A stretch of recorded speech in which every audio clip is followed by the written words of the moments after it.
আজকের ক্লাসটা ডিলিট করে দিলে কেমন হয়? আজকের ক্লাসটা ডিলিট করে দিলে কেমন হয় একটু বলো তো।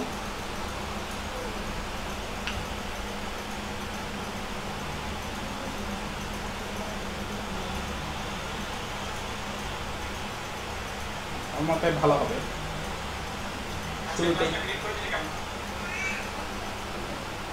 ওয়ালাইকুম সালাম।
আজকে এমন একটা ম্যাপ করাবো যেটা বোর্ডে আসছে 15 বার। ওকে,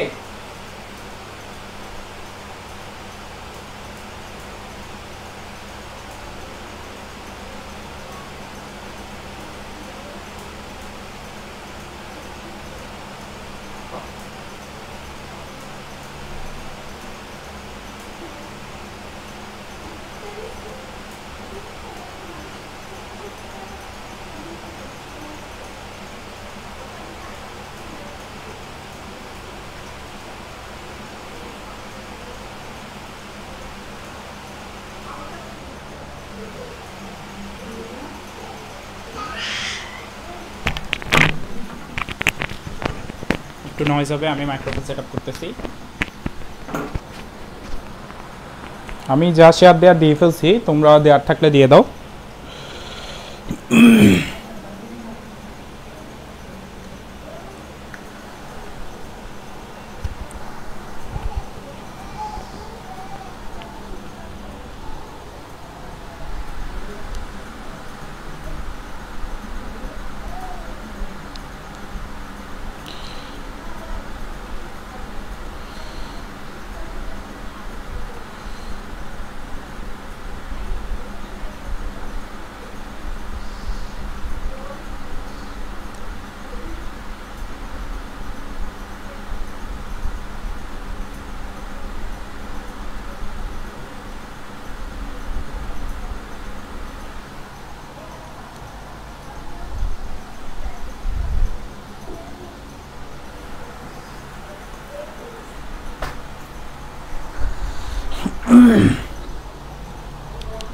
একটু কমেন্ট করে জানাও সব কিছু ক্লিয়ার কিনা।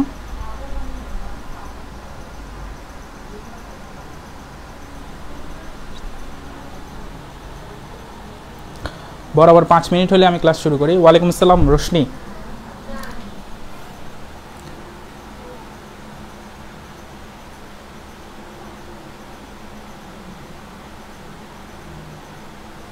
বিসমিল্লাহ, চলো ক্লাস শুরু করা যাক। ওকে,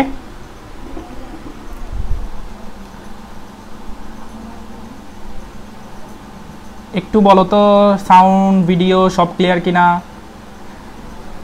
দেখো, এই চ্যাপ্টারের ওয়ান শট ক্লাসটা আমি 2 দিন পরে নেওয়ার কারণ কি জানো? 2 দিন পরে নেওয়ার কারণ হচ্ছে শুক্রবারে নেওয়া।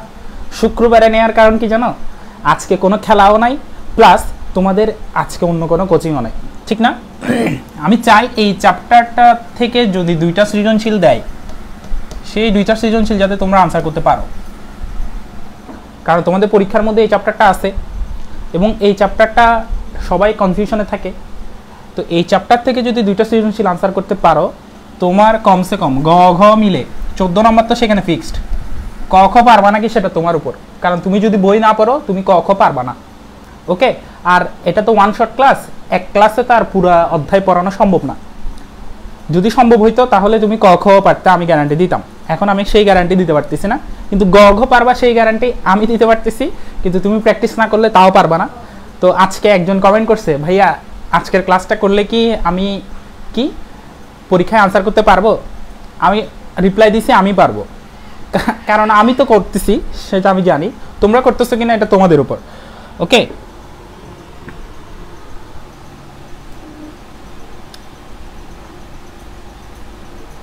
গত 2টা ক্লাস মিস করছো, ভালো কাজ করছো। গত 2 ক্লাস মিস করছো, ভালো কাজ করছো। এখন সবার আগে শুরু করতেছি বয়েল এবং চার্লসের সূত্র দিয়ে। দেখো বয়েলের সূত্র,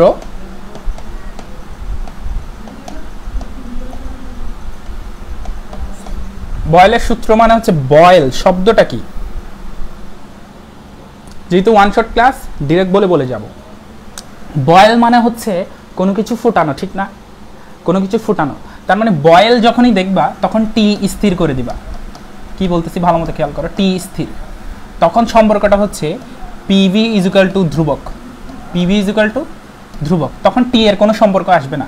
তার মানে তুমি যদি P1 V1 সমান P2 V2 সমান যতগুলো dot dot dot dot dot PN VN পর্যন্ত লিখতে পারো, সমস্যা নেই, সব কিছু সমান লিখতে পারবে। ধ্রুবক মানে হচ্ছে সবসময় চাপ এবং আয়তনের গুণফল সমান হবে, চাপ এবং আয়তনের গুণফল সমান হবে, চাপ এবং আয়তনের গুণফল সমান হবে। এটা হচ্ছে বয়েলের সূত্র, পিভি ইকুয়াল টু ধ্রুবক। ওকে, এটা হচ্ছে বয়েলের সূত্র। এবার আসো চার্লসের সূত্র। চার্লসের সূত্র মনে হচ্ছে কত ইজি ইজি সূত্র পড়াচ্ছে। হ্রদের গভীরতা বের করতে আমরা বয়েলের সূত্র ইউজ করব। একটু ধৈর্য ধরো, একটু ধৈর্য ধরো। এবার আসো চার্লসের সূত্র। চতে চার্লস, চতে চাপ, চাপ স্থির, চাপ স্থির। চাপ স্থির থাকলে কি হবে? V1/T1 is equal two V2 by T2। মোট কথা V/T ইজ ইকুয়াল টু ধ্রুবক, V/T ইজ ইকুয়াল টু ধ্রুবক। এটা মনে রাখলেই চলবে। ওকে, এটা মনে রাখলেই চলবে। এটা 2টা গ্যাসের ক্ষেত্রে। আর বয়েল চার্লসের সমন্বিত সূত্র কোনটা? বয়েল চার্লসের সমন্বিত সূত্র হচ্ছে P1 V1 divided by T1 equal to P2 V2 divided by T2। এটা হচ্ছে সমন্বিত সূত্র। এটা কোন সময় ইউজ করব? যখন সবাই চেঞ্জ হইতে থাকবে। সবাই বলতে চাপ, আয়তন, তাপমাত্রা, সবাই যখন চেঞ্জ হতে থাকবে তখন ইউজ করব। আচ্ছা, আরেকটা সূত্র আমরা জানি, আদর্শ গ্যাস সমীকরণ, যেটা হচ্ছে PV সমান nRT। PV সমান nRT, এটা হচ্ছে আদর্শ গ্যাসের সমীকরণ বা আদর্শ গ্যাস সূত্র। আদর্শ গ্যাস সূত্রের মধ্যে কিছু ব্যাপার তোমার বারবার তোমাকে মাথা ঘুরায় ওঠাবে। কিছু ব্যাপার কিরকম? এককের ব্যাপার সেপারগুলো একটু দেখো। যত না সহজ সূত্র এর থেকে বেশি হচ্ছে, দেখো যত সহজ সূত্র এর থেকে বেশি পেঁচাইলে হচ্ছে এককের ব্যাপার স্যাপারগুলো। একটু দেখো, পিভি সমান এনআরটি, পিভি সমান এনআরটি, কোনটা কোন এককে থাকবে এটার উপর ডিপেন্ড করে আর এর মানটা নির্ধারণ করা হয়, কোনটা কোন এককে থাকবে। টি দেখো, টি সবসময় কেলভিন এককে, এখানে কোনো ঝামেলা নাই, এটা নিয়ে কারোর মধ্যে মারামারিও নাই। এন, এন মানে হচ্ছে মোল সংখ্যা, এন মানে কি? মোল সংখ্যা, সেটা একক হবে মোল, এটা নিয়েও কারো ঝামেলা নাই। টি তাপমাত্রা কেলভিন এককে, এন মোল সংখ্যা মোল এককে, ঠিক আছে না? এবার আর, আরটা কি? মিস্টার আর এর পরিচয় দিব। আর হচ্ছে মোলার গ্যাস ধ্রুবক, মোলার গ্যাস ধ্রুবক অথবা সার্বজনীন গ্যাস ধ্রুবক, যেটাই বলো, মোলার গ্যাস ধ্রুবক। কেমিস্ট্রি যারা পড়ছো, কেমিস্ট্রি পরিবেশ রসায়ন অধ্যায়ে এটা তোমরা দেখছো, মোলার গ্যাস ধ্রুবক বা সার্বজনীন, সার্বজনীন বা সর্বজনীন গ্যাস ধ্রুবক। আমি কিছু লিখি নাই, এটার একক লিখি নাই, মান লিখি নাই, এটার নামটা লিখছি শুধু। আচ্ছা, পি কি? চাপ, ভি কি? আয়তন। দেখো আমি বললাম তাপমাত্রার একক সবসময় কেলভিনে থাকবে, মোল সংখ্যার একক সবসময় মোলে থাকবে। আর এর এককটা মানে মোলার গ্যাস ধ্রুবকের এককটা নির্ভর করবে চাপ আর আয়তনের উপর। কি বলছি? চাপ আর আয়তনের উপর। আসো এবার চাপ আর আয়তনের কিছু সম্পর্ক পড়ি। চাপ আর আয়তনের, যদি চাপ প্যাসকেল এককে হয় এবং আয়তন মিটার কিউব এককে হয়, তখন আর এর মান আমরা বসাবো 8.314 জুল পার মোল পার কেলভিন। যদি চাপের একক অ্যাটমসফিয়ারিক এককে হয়, আয়তন লিটার এককে হয়, তখন আর এর মান বসাবো 0.0821 লিটার অ্যাটমসফিয়ার পার মোল পার কেলভিন। একটা জিনিস দেখো, পার মোল পার কেলভিন এখানেও যেরকম, পার মোল পার কেলভিন এখানেও একই, চেঞ্জ হয় নাই, কিন্তু এখানে হয়ে গেছে কি জুল, এখানে হয়ে গেছে কি লিটার অ্যাটমসফিয়ার। একটু দেখো তো, লিটার অ্যাটমসফিয়ার কখন হইছে? লিটার হচ্ছে আয়তনের একক, অ্যাটমসফিয়ারিক হচ্ছে চাপের একক, তখন লিটার অ্যাটমসফিয়ার। আচ্ছা, এই লিটার অ্যাটমসফিয়ারটা কি? তার মানে এখানে যে জুলটা আছে, এই জুলটাও কি বলতে গেলে চাপ এবং আয়তনের গুণফল, না? আচ্ছা, চাপ এবং আয়তনের গুণফল থেকে আসলে কি পাই জানো আমরা? কাজ। কেমনে একটু দেখো। আমরা জানি কাজ W সমান বল ইনটু সরণ। মনে করো x পরিমাণ সরণ ঘটছে, এটা মনে করো একটা গ্যাসের সিলিন্ডার, এই সিলিন্ডারের একটা পিস্টন আছে, এটা একটা পিস্টন,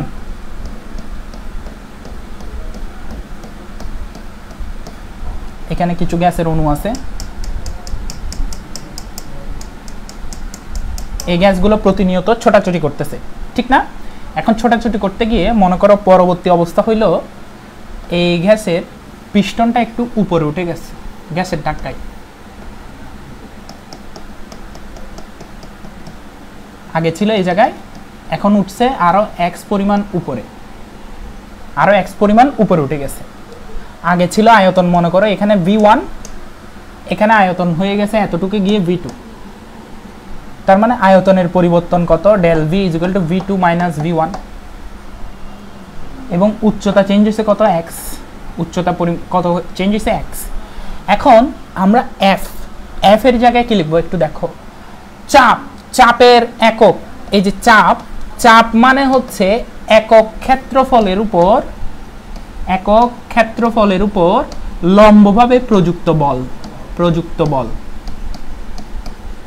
মানে চাপ P যদি লিখি, উপরে যদি F লিখি, নিচে হবে A, অর্থাৎ F/A মানে হচ্ছে P। তো সেখান থেকে আমি F সমান কি লিখতে পারি?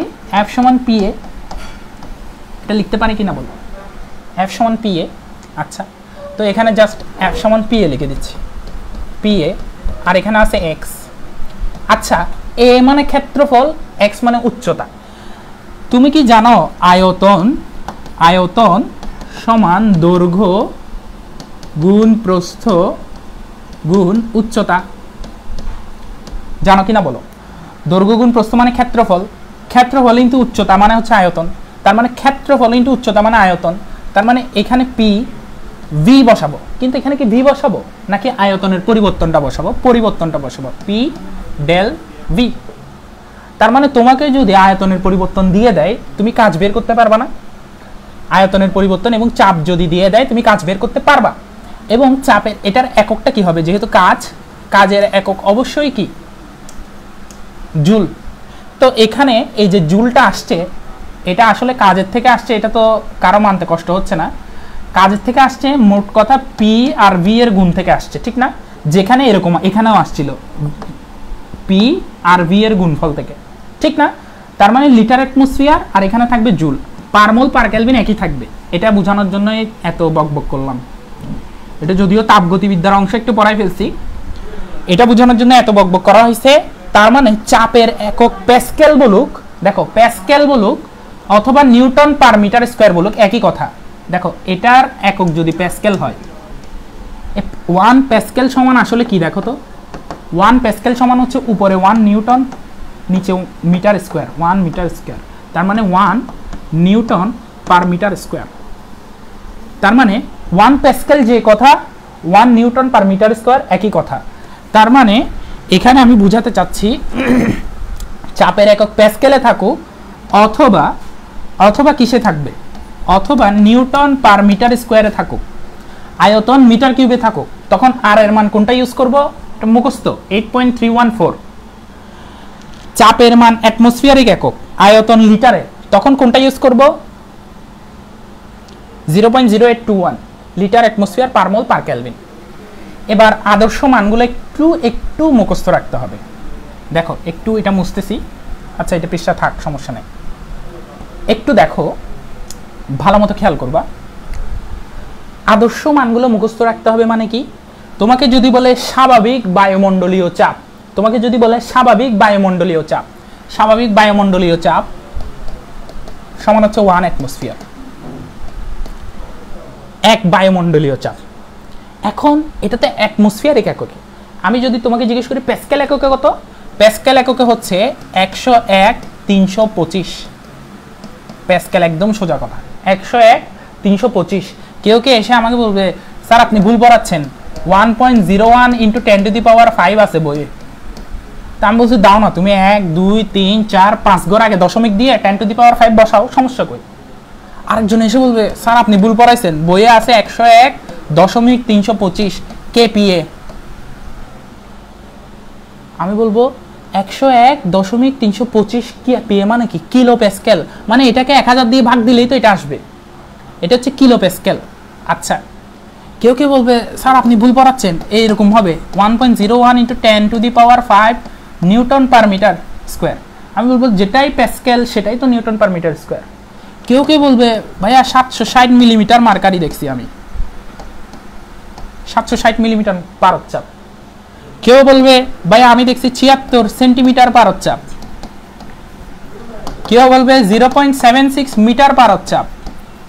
আমি বলবো যে ভাই সব মানই একই কথা, সব মান একই কথা, সবগুলাই হচ্ছে স্বাভাবিক বায়ুমণ্ডলীয় চাপ, জাস্ট এক একটা এক এক এককে স্বাভাবিক বায়ুমণ্ডলীয় চাপ। আমরা বেশিরভাগ সময়ই এটা ইউজ করব, যদিও সব সেম, তোমাকে যেটা দিয়ে দিবে সেখান থেকে অন্যটাতে কনভার্ট করা শিখতে হবে।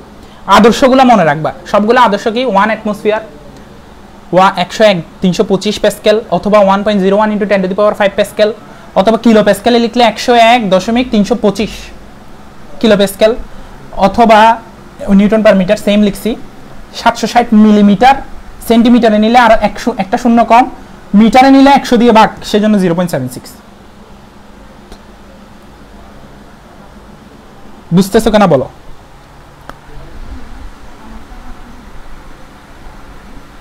আমি তো A+ পাইছি দেখলাম, 80 ছিল এখন 82 হয়েছে, ভালো তো।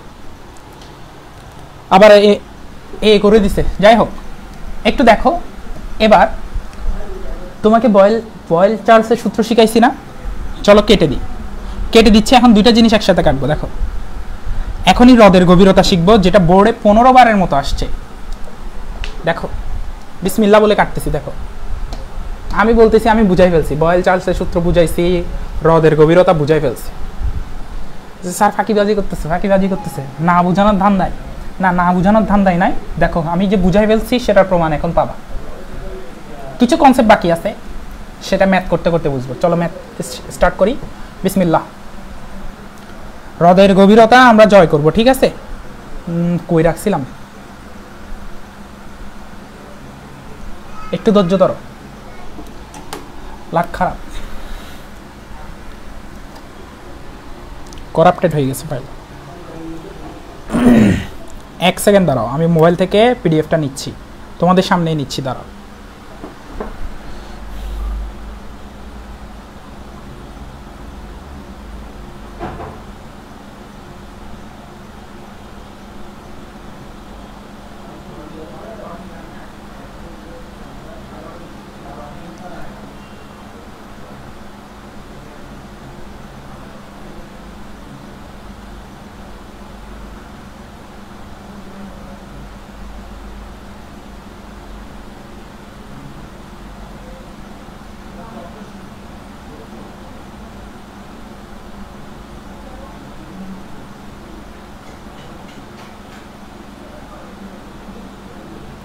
ডান, খুবই ফাস্ট।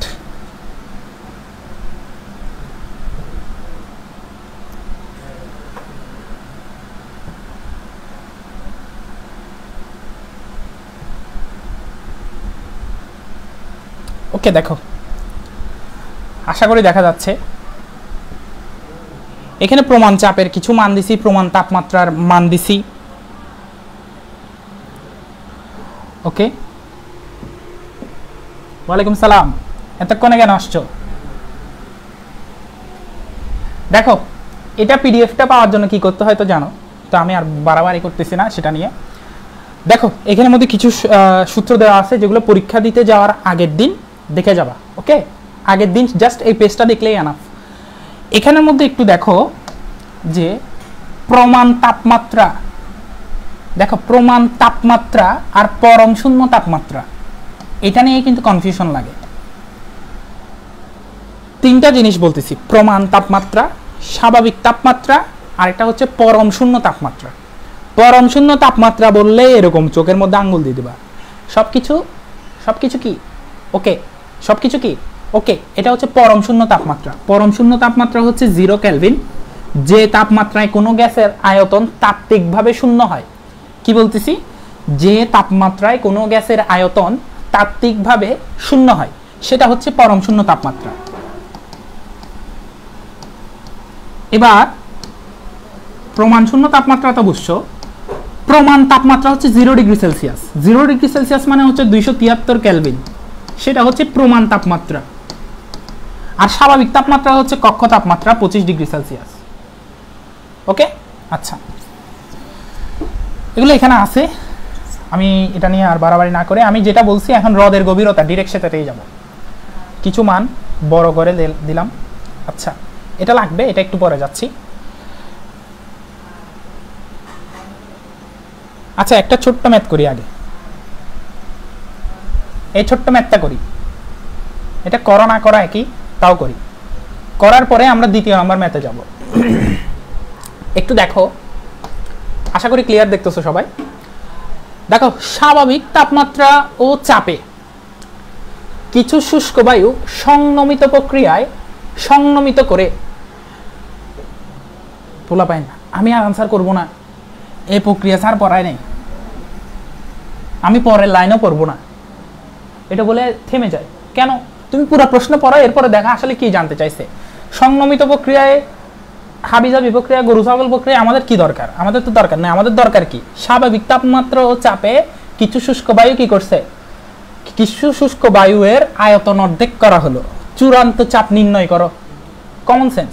দেখো, স্বাভাবিক তাপমাত্রা ও চাপ, স্বাভাবিক তাপমাত্রা কত? 25 ডিগ্রি সেলসিয়াস বা 298 কেলভিন। আমাদের এটা দরকার পড়তেছে না, এটা দরকার পড়তেছে না, কারণ আগে যে তাপমাত্রা পরেও সে তাপমাত্রা, মানে T1 যা T2 টা, T2 তা, T1 T2 যেহেতু সমান, তো এটার মানে বুঝাচ্ছে তাপমাত্রা স্থির আছে।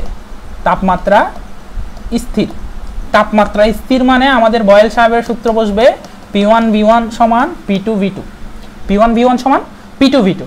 এখন P1 কি তুমি জানো? অবশ্যই জানো। কি বলছে? স্বাভাবিক চাপ। স্বাভাবিক চাপ কি? তুমি বলতেছো আমি 1 অ্যাটমসফিয়ার বসাবো, বসাও, তোমার যেটা খুশি বসাও। তুমি বলতেছো আমি 1 অ্যাটমসফিয়ার বসাবো, বসাও। ওরা বসাইছি কত? 1.013 × 10⁵ নিউটন পার মিটার স্কোয়ার। আমি প্রেফার করব এটা প্র্যাকটিস করার জন্য, এটা গুড প্র্যাকটিস, তোমার ম্যাথে সুবিধা হবে। আচ্ছা, যাই হোক, এখানে যদিও অনুপাতের কারণে কাটাকাটি চলে যাবে, তো এটা কোনো বড় ফ্যাক্ট না। ওকে, দেখো প্রাথমিক চাপ মানে হচ্ছে আগের চাপ P1 দেওয়া আছে, প্রাথমিক আয়তন V1 ধরছে, চূড়ান্ত আয়তন কি হয়েছে দেখো, আগে আয়তন ছিল V1, পরে V1 এর অর্ধেক হয়ে গেছে, ঠিক না? তার মানে পরের আয়তন হয়েছে V1/2, জাস্ট চূড়ান্ত চাপ জানতে চাইছে। তো P1 V1 সমান কি P2 V2, এখান থেকে P2টা বের করছে আর কি, জাস্ট এতটুকুই করছে। এবং যেহেতু নিউটন পার মিটার স্কোয়ারে বের করছে, সেজন্য ওর আসছে 2.026 × 10⁵। তুমি যদি অ্যাটমসফিয়ারে করো তোমার আসবে 2 অ্যাটমসফিয়ার, তুমি যদি মিলিমিটার মার্কারি পারদ চাপে করো তোমার আসবে 760কে দ্বিগুণ করলে কত, 760 × 2 7 × 14 1520। তুমি যেটাতে ধরো আর কি, যেটাতে ধরো তোমার চূড়ান্ত চাপটা সে এককেই আসবে। ওকে, এবার এবার এবার এবার এবার মোস্ট ইম্পর্টেন্ট ম্যাথ, নিচেরটা একটু দেখো, একটু ভালো মতো দেখো। কোন হ্রদের তলদেশ থেকে, আমি একটু ধৈর্য ধরি,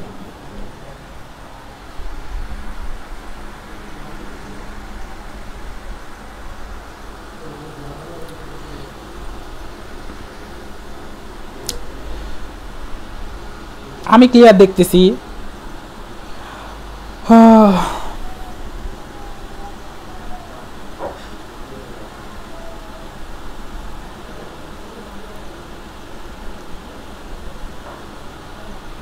বিজয় দে এতক্ষণে আসছো?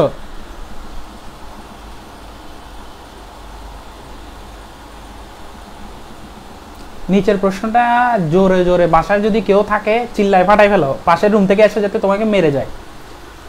ওকে, চিল্লায় ফাটাই ফেলো 2 নম্বর প্রশ্নটা, কারণ এটা যখন তুমি চিল্লায় চিল্লায় পড়বা, যখন দেখবা তোমার পরীক্ষার হলে এই প্রশ্নটাই দিয়ে দিছে, তখন ওই চিল্লানির জন্য যে মাইরটা খাইছো সেটার জন্য হাসবা খুশিতে।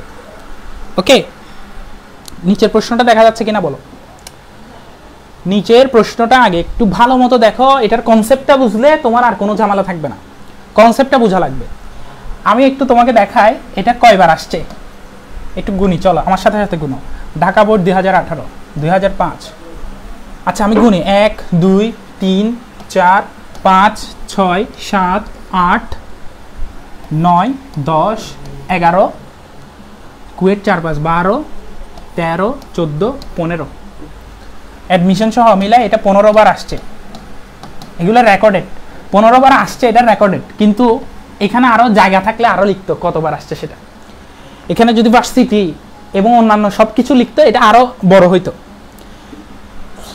যেহেতু লেখার আর জায়গা নাই, ইশাক স্যার যতটুক পারছে তোমাদেরকে এটার গুরুত্ব বোঝানোর জন্য স্টার না দিয়ে জাস্ট ইশাক স্যার কী করে দিছে দেখো, কতবার আসছে সেটা প্রমাণ দিছে। এবং তুমি যদি এটা কলেজের পরীক্ষারগুলোও চিন্তা করো, চট্টগ্রামে, ঢাকায়, পুরো বাংলাদেশে যতগুলো কলেজ আছে প্রত্যেকটা কলেজে 2 বছরের ইন্টার পরীক্ষা, তো 2 বছরের পরীক্ষা, first year mid term, first year final, pre test, test, 4টা পরীক্ষা না? 4টা পরীক্ষার মধ্যে 2টা পরীক্ষায় এই প্রশ্নটা পাওয়া যাবে। 4টা পরীক্ষার মধ্যে 2 পরীক্ষায় এই প্রশ্নটা পাবা, মানে এই চাপটা টাচ করলে এই প্রশ্ন দিবেই স্যাররা, কারণ পোলাপাইন পেরেও ভুল করে। এটা কনসেপ্ট ক্লিয়ার না, যে এই কনসেপ্টটা ক্লিয়ার করার জন্য এই ম্যাথটা একটু ধৈর্য সহকারে দেখতে হবে। চলো, এটা বয়েলের সূত্র দিয়েই হয়ে যাবে, বয়েলের সূত্র দিয়ে হয়ে যাবে, জাস্ট তোমার কনসেপ্ট বোঝা লাগবে, তোমার কনসেপ্টটা বোঝা লাগবে। সবাই মনোযোগ দাও। ওই যে আমিন জেরিনা আসছে অলরেডি, সে 21 ব্যাচ, সে 21 ব্যাচ অলরেডি চলে আসছে, 21 ব্যাচ। ওই যে আমি কাজ শক্তি ক্ষমতার যে কুয়ার ম্যাথ করাইছি, এগুলোর জন্য যে আমার মেসেজে কতগুলো থ্যাংক ইউ আসতেছে জানো, কারণ ওদের কাছে ওই কনসেপ্টটা ক্লিয়ার, বুঝতে পারছো? তো আমি এটা দেওয়ার পর যাদের যাদের কলেজে এই ম্যাথটা আসবে, আমি যাতে আমার ইনবক্সে পুরানো দেখি মেসেজে যে ভাইয়া এটা আসছে আমি পারছি, বা স্যার এটা আসছে আমি পারছি, বলতে পারবা? যাদের যাদের আসবে তোমরা কি আমাকে মেসেজ দিয়ে বলতে পারবা? নিঃসংকোচে বলবা যে আসছে আমি পারছি, পারি নাই বলতে পারবা না। পারি নাই বললে আমি ব্লক মারি দিব, জীবনেও কথা বলবো না। ওকে, আচ্ছা দেখো কেন বলতেছি এটা একটু দেখো। আমি প্রশ্নটা মাথার মধ্যে একটু স্ক্যান করে রাখি, স্ক্যান না করে আমি ছবি তুলি।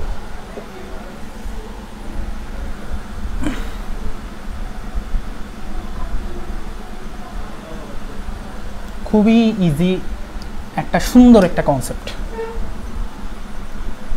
প্রশ্ন উপরে আছে, প্রশ্নটা একবার পড়েও তো শোনাই না, একবার পড়ে শোনাই। দেখো, কোন হ্রদের তলদেশ থেকে পানির উপরিতলে আসায় একটি বায়ু বুদবুদের ব্যাস দ্বিগুণ হয়। হ্রদের পৃষ্ঠে বায়ুমণ্ডলের চাপ স্বাভাবিক বায়ুমণ্ডলীয় চাপের সমান। হ্রদের তাপমাত্রা ধ্রুবক হলে হ্রদের গভীরতা কত? এখন অনেকে বলবে কি জানো, একটা বাস 50 কিলোমিটার পার সেকেন্ড বেগে যাচ্ছিল, সেখানের মধ্যে 50 জন যাত্রী ছিল, যাত্রীরাও বাসের সাথে সাথে 50 কিলোমিটার বেগ প্রাপ্ত হয়েছে, তাহলে বাসের ড্রাইভারের বয়স কত? এরকম বলতেছে মনে করবে সবাই। কেন? কারণ দিছে চাপ, আয়তন, এসবের ব্যাপার, হঠাৎ করে বলতেছে হ্রদের গভীরতা কত, মানে অনেকে মনে করবে এরকম কিছু একটা দিছে। আসলে এরকম কিছু না, আসলে এরকম কিছু না। দেখো, একটু কনসেপ্টটা বুঝলে ভালো মতো বুঝবা। দেখো, আমি একটা হ্রদ আঁকার চেষ্টা করতেছি।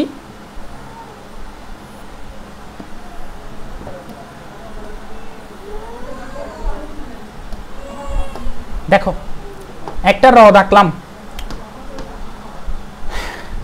বলছে স্যার আপনি হ্রদ আঁকছেন, হ্রদ তো একদম পুকুরের মতো এরকম হয়।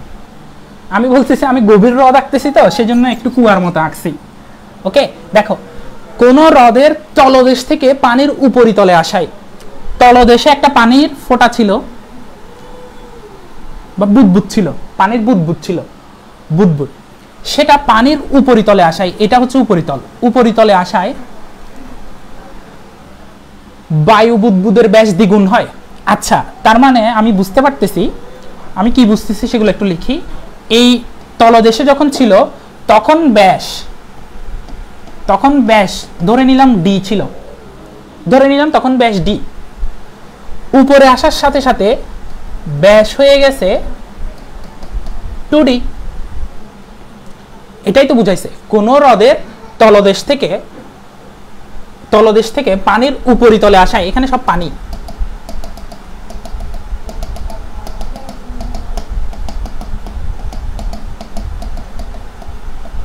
পানির উপরিতলে আসায় এখানে ঘটতেছে এটা কি, এই বায়ু বুদবুদের ব্যাসটা দ্বিগুণ হয়ে গেছে। মানে আমি একটু বড় করে আঁকি, তাহলে মনে আরো সুন্দর লাগবে। এটা ছোট ছিল, এখানে গিয়ে বড় হয়ে গেছে, ব্যাস দ্বিগুণ হয়ে গেছে। আগে ছিল ছোট বুদবুদ, এখন দ্বিগুণ হয়ে গেছে। বলছে হ্রদের পৃষ্ঠে বায়ুমণ্ডলের চাপ স্বাভাবিক বায়ুমণ্ডলীয় চাপের সমান। হ্রদের পৃষ্ঠে বায়ুমণ্ডলীয় চাপ স্বাভাবিক বায়ুমণ্ডলীয় চাপের সমান। এখন আমি তোমাকে একটু বলি, হ্রদের পৃষ্ঠটাকে আমি P2 ধরতেছি, মানে নিচের অবস্থাটা যখন শুরু হচ্ছিল সবগুলো 1 ধরতেছি, P1, আর যখন উপরে উঠে গেছে তখন অবস্থাটা ধরতেছি আমি P2। চাপ দেখো, নিচের চাপ হচ্ছে P1 ধরলাম, উপরের চাপ ধরলাম P2। ওকে, এবং এই হ্রদের কি বলছে দেখো, পৃষ্ঠে বায়ুমণ্ডলের চাপ, মানে পৃষ্ঠ মানে হচ্ছে উপরিতলটা, আর তলদেশ মানে হচ্ছে এটা তলদেশ, এটা তলদেশ।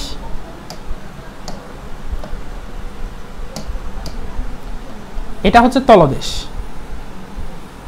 তলদেশের চাপটা আমাদেরকে বলে নাই, আমাদেরকে বলছে পৃষ্ঠে, এটা হচ্ছে পৃষ্ঠ, এটা হচ্ছে পৃষ্ঠ। এই পৃষ্ঠে চাপটা হচ্ছে বায়ুমণ্ডলীয় চাপের সমান। তো বায়ুমণ্ডলীয় চাপ কত? বায়ুমণ্ডলীয় চাপ হচ্ছে 1.01 × 10⁵ প্যাসকেল, বা 1.01 × 10⁵ নিউটন পার মিটার স্কয়ার। মুখস্থ রাখতে হবে, অ্যাটমসফিয়ার একক ইউজ করা যাবে না, কারণ আমাদের হ্রদের গভীরতাটা মিটার এককে লাগবে, সেজন্য প্যাসকেল বা নিউটন পার মিটার স্কয়ার এটাই লিখবা, এটাই লিখতে হবে। বায়ুমণ্ডলীয় চাপের ক্ষেত্রে 1 অ্যাটমসফিয়ার লেখা যাবে না, এখানে 1.01 × 10⁵ newton per metre square use করতে হবে। আচ্ছা, হ্রদের তাপমাত্রা ধ্রুবক হলে হ্রদের গভীরতা কত? আচ্ছা, হ্রদের তাপমাত্রা ধ্রুবক মানে টি স্থির, টি স্থির হইলে জিজ্ঞেস করতেছে হ্রদের গভীরতা মানে এইচ কত। দেখো, আমি এই ম্যাথটা বুঝাইতে একটু সময় নিচ্ছি, কেন জানো? যত আস্তে আস্তে সময় নিয়ে পড়াবো তত বেশি দিন মনে থাকবে, এবং এটা কত ইম্পর্টেন্ট এটা একদম নিশ্চিত করতেছো তুমি, সেজন্য আমি এতক্ষণ ধরে এটা একটু বুঝাচ্ছি। একটু দেখো, উচ্চতা জানতে চাইছে। আচ্ছা, টি স্থির থাকলে কোন সূত্র, বয়েল নাকি চার্লস? সবাই কমেন্ট করো, সবার কমেন্ট দেখতে চাই। টি স্থির থাকলে কি? দেখো, যখন টি স্থির থাকলে আমরা বয়েলের সূত্র ইউজ করব। বয়েলের সূত্র মানে হচ্ছে P1 V1 সমান P2 V2, P1 V1 সমান কি P2 V2। এখন তুমি একটু আমাকে বলো, তুমি কি P1 জানো, তুমি কি V1 জানো, তুমি কি P2 জানো, তুমি কি P2 জানো? পোলাপাইন বলবে যে শুধু P2 জানি আর কিচ্ছু জানি না। পোলাপাইন বলবে শুধু P2 জানি। আমি বলতেছি সবই জানি। একটু খেয়াল করো, V1 মানে কি তলদেশে আয়তন, V2 মানে কি উপরে উঠে আয়তন, ঠিক না? কারণ নিচের সবগুলোকে 1 ধরতেছি, আগের অবস্থা, প্রাথমিক অবস্থা, এগুলোকে চূড়ান্ত অবস্থা ধরতেছি। একটু খেয়াল করো, এই যে বায়ু বুদবুদগুলো গোলাকার কিনা? আচ্ছা, আমি একটু V1 গুলা বের করি, দেখো V1 V2 বের করি। দেখো বায়ু বুদবুদ গোলাকার, ঠিক না? গোলাকার। গোলকের ক্ষেত্রে আয়তনের সূত্র কি? V সমান 4/3 পাই আর কিউব, আর মানে হচ্ছে ব্যাসার্ধ। V সমান কি 4/3 পাই আর কিউব। এখন একটু দেখো, তলদেশে যখন ছিল তখন ব্যাস দিয়ে দিছে, তখন ব্যাস দিছে D, ধরে নিছি আর কি, ব্যাস ধরে নিছি D, উপরে আসে ব্যাস দ্বিগুণ হয়ে গেছে 2D। আচ্ছা, আমি এখন আয়তনটা একটু বের করি। দেখো আয়তন V1 সমান 4/3 পাই, আর মানে হচ্ছে ব্যাসার্ধ, কিন্তু তোমাকে দিয়ে দিছে কি ব্যাস, কি দিয়ে দিছে ব্যাস, তার মানে ব্যাসকে 2 দিয়ে ভাগ দিলেই ব্যাসার্ধ কিউব। এটা হচ্ছে প্রথমটার আয়তন, মানে তলদেশে আয়তন। এই যে তলানিতে আয়তন, তলানিতে আয়তনটা V1, উপরে উঠে আয়তনটা একটু বের করি V2টা। চলো V2 লিখি, V2 লিখি। V2 হচ্ছে 4/3 পাই, উপরে উঠে ব্যাস কত, ব্যাস 2D, তার মানে ব্যাসার্ধ কত, ব্যাসার্ধ যদি হিসাব করি 2D/2, তা আমি 2D/2ই লিখবো। দেখো 2D/2ই লিখবো। অনেকে বলবে D লিখে দেন না, কাটাকাটি না, আমি লিখবো না। আমি কেন লিখতেছি না একটু দেখো, তোমাকে বোঝানোর জন্য লিখতেছি না। 2D/2 মানে 2Dটা ব্যাস ছিল, 2 দিয়ে ভাগ দিছি, ব্যাসার্ধ হয়ে গেছে কিউব। এখন আমি জাস্ট একটা কাজ করতেছি, দেখো এই 2 কিউব, দেখো প্রথমটা V1 সমান আমি লিখতে পারি, দেখো 4/3 পাই D কিউব ইন্টু কি 1/2 টু দি পাওয়ার 3 না, 1/2 টু দি পাওয়ার 3 মানে 1/8। এটাতে কারো ঝামেলা আছে?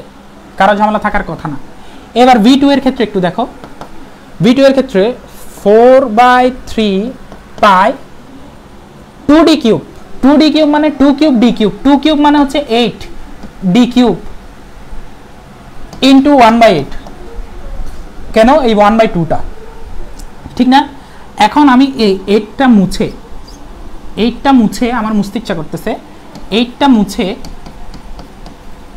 আগে লিখতেছি। দেখো 8টা মুছে আগে লিখতেছি, 8টা মুছে আগে লিখতেছি। এখন একটু দেখো তো V2টা V1 এর, এটা V1 না, দেখো 4/3 পাই D কিউব ইন্টু 1/8, V1 এর 8 গুণ, V2টা V1 এর 8 গুণ। তার মানে আমি যদি বলতে পারি V1 সমান যদি V হয়,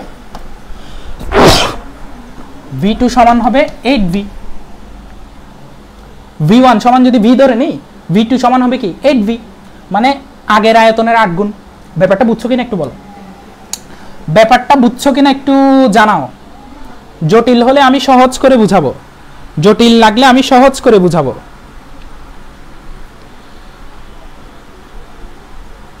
জটিল লাগলে আমি সহজ করে বুঝাবো। যারা পরে আসছো বলে লাভ নাই, ওকে? আচ্ছা, এখন সহজ করে কি বুঝাবো জানো? সহজ করে হচ্ছে, যেহেতু দেখো আয়তন, গোলকের ক্ষেত্রে আয়তন কি 4/3 পাই D কিউব, ঠিক না, ইন্টু কি পাইছিলাম 1/8 ব্যাসের ক্ষেত্রে, ঠিক না? ব্যাসের ক্ষেত্রে এইভাবে পাইছি, মানে এ 4 একটা ধ্রুবক সংখ্যা।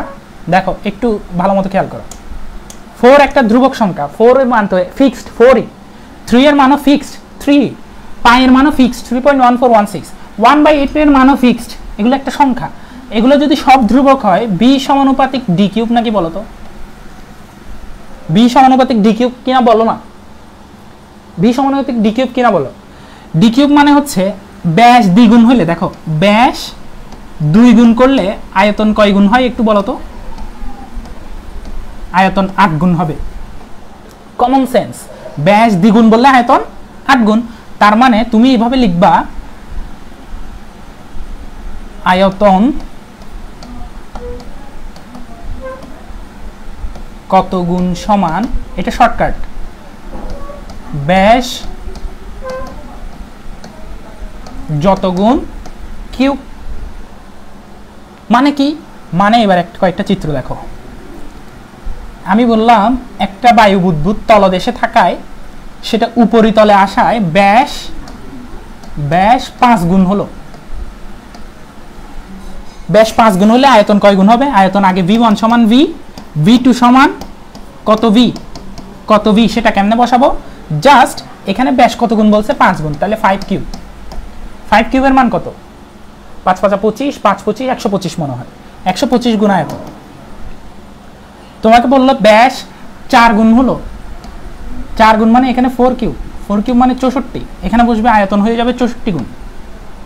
তোমাকে বললো 3 গুণ হলো, ব্যাস 3 গুণ, ব্যাস 3 গুণ মানে আয়তন আগে ছিল v, এখন হবে আগের 27 v, মানে আগের 27 গুণ। আর এখানে যদি 2 বসাই, 2 কিউব আগের 8 গুণ। কনসেপ্ট ক্লিয়ার নাকি বলো? Concept clear? আচ্ছা, তার মানে আমরা v1 সমান যদি v ধরে নিই, v2 সমান পাবো কি? 8v।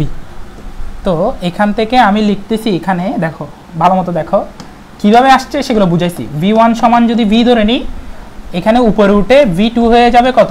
8v। তার মানে এখন আমি p2ও জানি, v2ও জানি, v1ও জানি। ঝামেলা হচ্ছে p1 এ, কিন্তু p1 জেনেও তো লাভ নাই। p1 জেনেও কি লাভ আছে? আমাদের দরকার হ্রদের গভীরতা, কোনো মতে এইচ আনতে পারতেছি না, ঝামেলায় পড়ে গেছি। এবার আসে এইচ আসবে, এবার এইচ আসবে, এবার এইচ আসবে, এইচকে আসতেই হবে। এইচ না এসে কই যায় দেখি। দেখো এটা ছিল হ্রদটা, ঠিক না? হ্রদের উপরিতলে এই পানির বুদবুদটার নিচে ছিল, উপরে আসছে ব্যাস দ্বিগুণ হয়ে গেছে, ঠিক না? আচ্ছা, একটু ভালো মতো খেয়াল করি। এখানে একটা চাপ আছে, এখানে একটা চাপ আছে। প্রশ্নের মধ্যেই বলে দিছে পৃষ্ঠে চাপটা হচ্ছে বায়ুমণ্ডলীয় চাপের সমান। পৃষ্ঠে চাপটা কত? p2 সমান বায়ুমণ্ডলীয় চাপের সমান। সেজন্য এটা জানি আমরা। তলদেশে চাপটা কি হবে? দেখো তলদেশে বায়ুমণ্ডলের চাপ তো আছেই, বায়ুমণ্ডলের চাপ তো থাকবেই, তলদেশে বায়ুমণ্ডলের চাপটা তো আছেই, প্লাস এক্সট্রা করে এই এইচ গভীরতা পর্যন্ত যে পানিগুলো আছে সে পানিগুলোও চাপ দিবে না, সে পানিগুলোও চাপ দিবে না। এবং পানি এইচ গভীরতা পর্যন্ত রো ঘনত্বের পানি জি অভিকর্ষজ ত্বরণে চাপ দিতে থাকবে। এইচ রো জি, এইচ রো জি, এইচ রো জি। জি এর মান আমরা জানি, জি এর মান হচ্ছে, দেখো জি এর মান হচ্ছে 9.8 ms ইনভার্স 2। রো এর মান পানির ক্ষেত্রে রো বা ঘনত্ব হচ্ছে 1000 কেজি পার মিটার কিউব। আর এইচ এর মান আমাদের বের করা লাগবে। এই এইচ রো জি এটা কিসের সাথে যুক্ত হবে? দেখো নিচের তলদেশে বায়ুমণ্ডলীয় চাপটাও আছে, মানে p2 তো আছেই, নিচের ক্ষেত্রে p2 তো আছে, সাথে আরেকটা যুক্ত হয়েছে এইচ রো জি। মানে মোট কথা নিচেরটার উপরে কি কি চাপ থাকবে? বায়ুমণ্ডলের চাপও থাকবে, পানির কারণে চাপটাও থাকবে। মানে p1 সমান হবে বায়ুমণ্ডলের চাপটাও থাকবে, সেটার সাথে এক্সট্রা যুক্ত হয়ে এইচ রো জিও চাপ দিবে তাকে। তার মানে p1 এর জায়গায় আমি কি লিখতে পারবো? p2 প্লাস এইচ রো জি। ওকে ওকে লিখি চলো। তার মানে এখানে p1 এর উপর বায়ুমণ্ডলের চাপটাও আছে, মানে p2 প্লাস এইচ গভীরতা পর্যন্ত যে পানিগুলো আছে সেগুলোর কারণেও চাপ আছে, দুটোটা একসাথে যুক্ত হবে। ওকে, দুটোটা একসাথে যুক্ত হবে। এখন আমাদের কাজ শেষ, এখন শুধু মান বসাবো। p1 এর জায়গায় কি বসাবো? p1 এর জায়গায় বসাবো p2 প্লাস এইচ রো জি, P2 প্লাস এইচ রো জি। V1 এর জায়গায় কি বসাবো? শুধু V। এই যে V1 এর জায়গায় শুধু V বসাবো। P2 এর জায়গায় P2 বসাচ্ছি, এখনো মান লিখতেছি না, জাস্ট শব্দগুলা লিখি আগে। আর V2 এর জায়গায় কি বসাবো? 8V। আচ্ছা, এর পরের লাইনে এখানে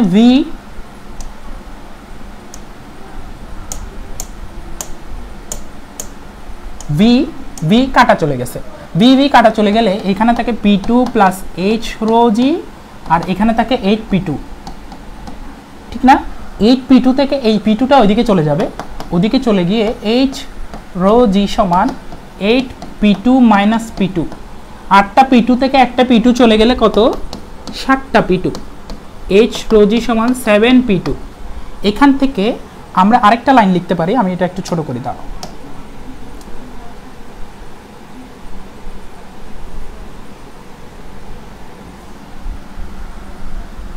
জায়গা বাঁচাচ্ছি, জায়গা বাঁচাই, চলো।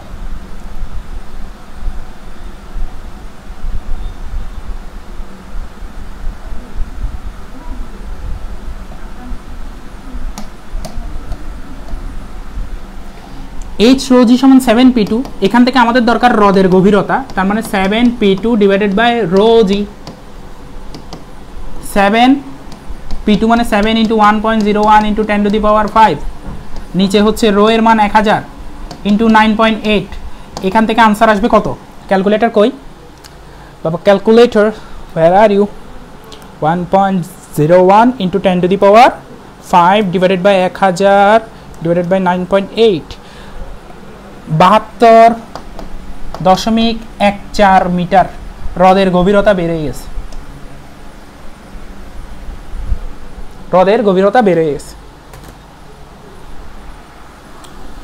এই যে নাও তোমাদের ম্যাথ। কোনটা কিভাবে আনছি সব বুঝাই ফেলছি।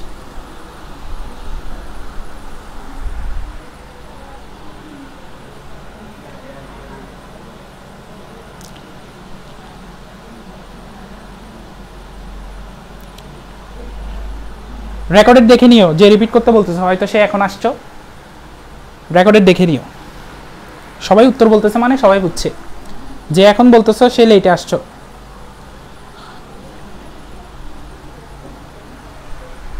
কতবার আসা ম্যাথ তুমি এখন শিখে ফেলছো, কতবার আসা ম্যাথ। এটার কনসেপ্ট একটাই, সে কনসেপ্টটা হচ্ছে আগে চিত্র আঁকবে একটা। চিত্রের জন্য তুমি নাম্বার পাবে না, তুমি দরকার হলে লাস্ট পেজে চিত্র আঁকো, নিচের একটা অবস্থা দিবা, উপরের একটা অবস্থা দিবা, এরপরে মানগুলো চিত্রের মধ্যেই লিখে ফেলবা, এবং নিচে একটা এক্সট্রা চাপ যুক্ত হবে, সেটা মাথায় রাখবা, এইচ রো জি, উপরের বায়ুমণ্ডলীয় চাপের সাথে, এবং বায়ুমণ্ডলীয় চাপটা নিউটন পার মিটার স্কয়ারে নিতে ভুলবা না। ওকে,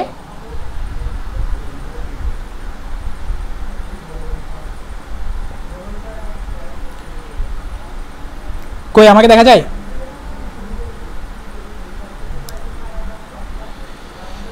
এবার চলো নেক্সট। এটা থাক।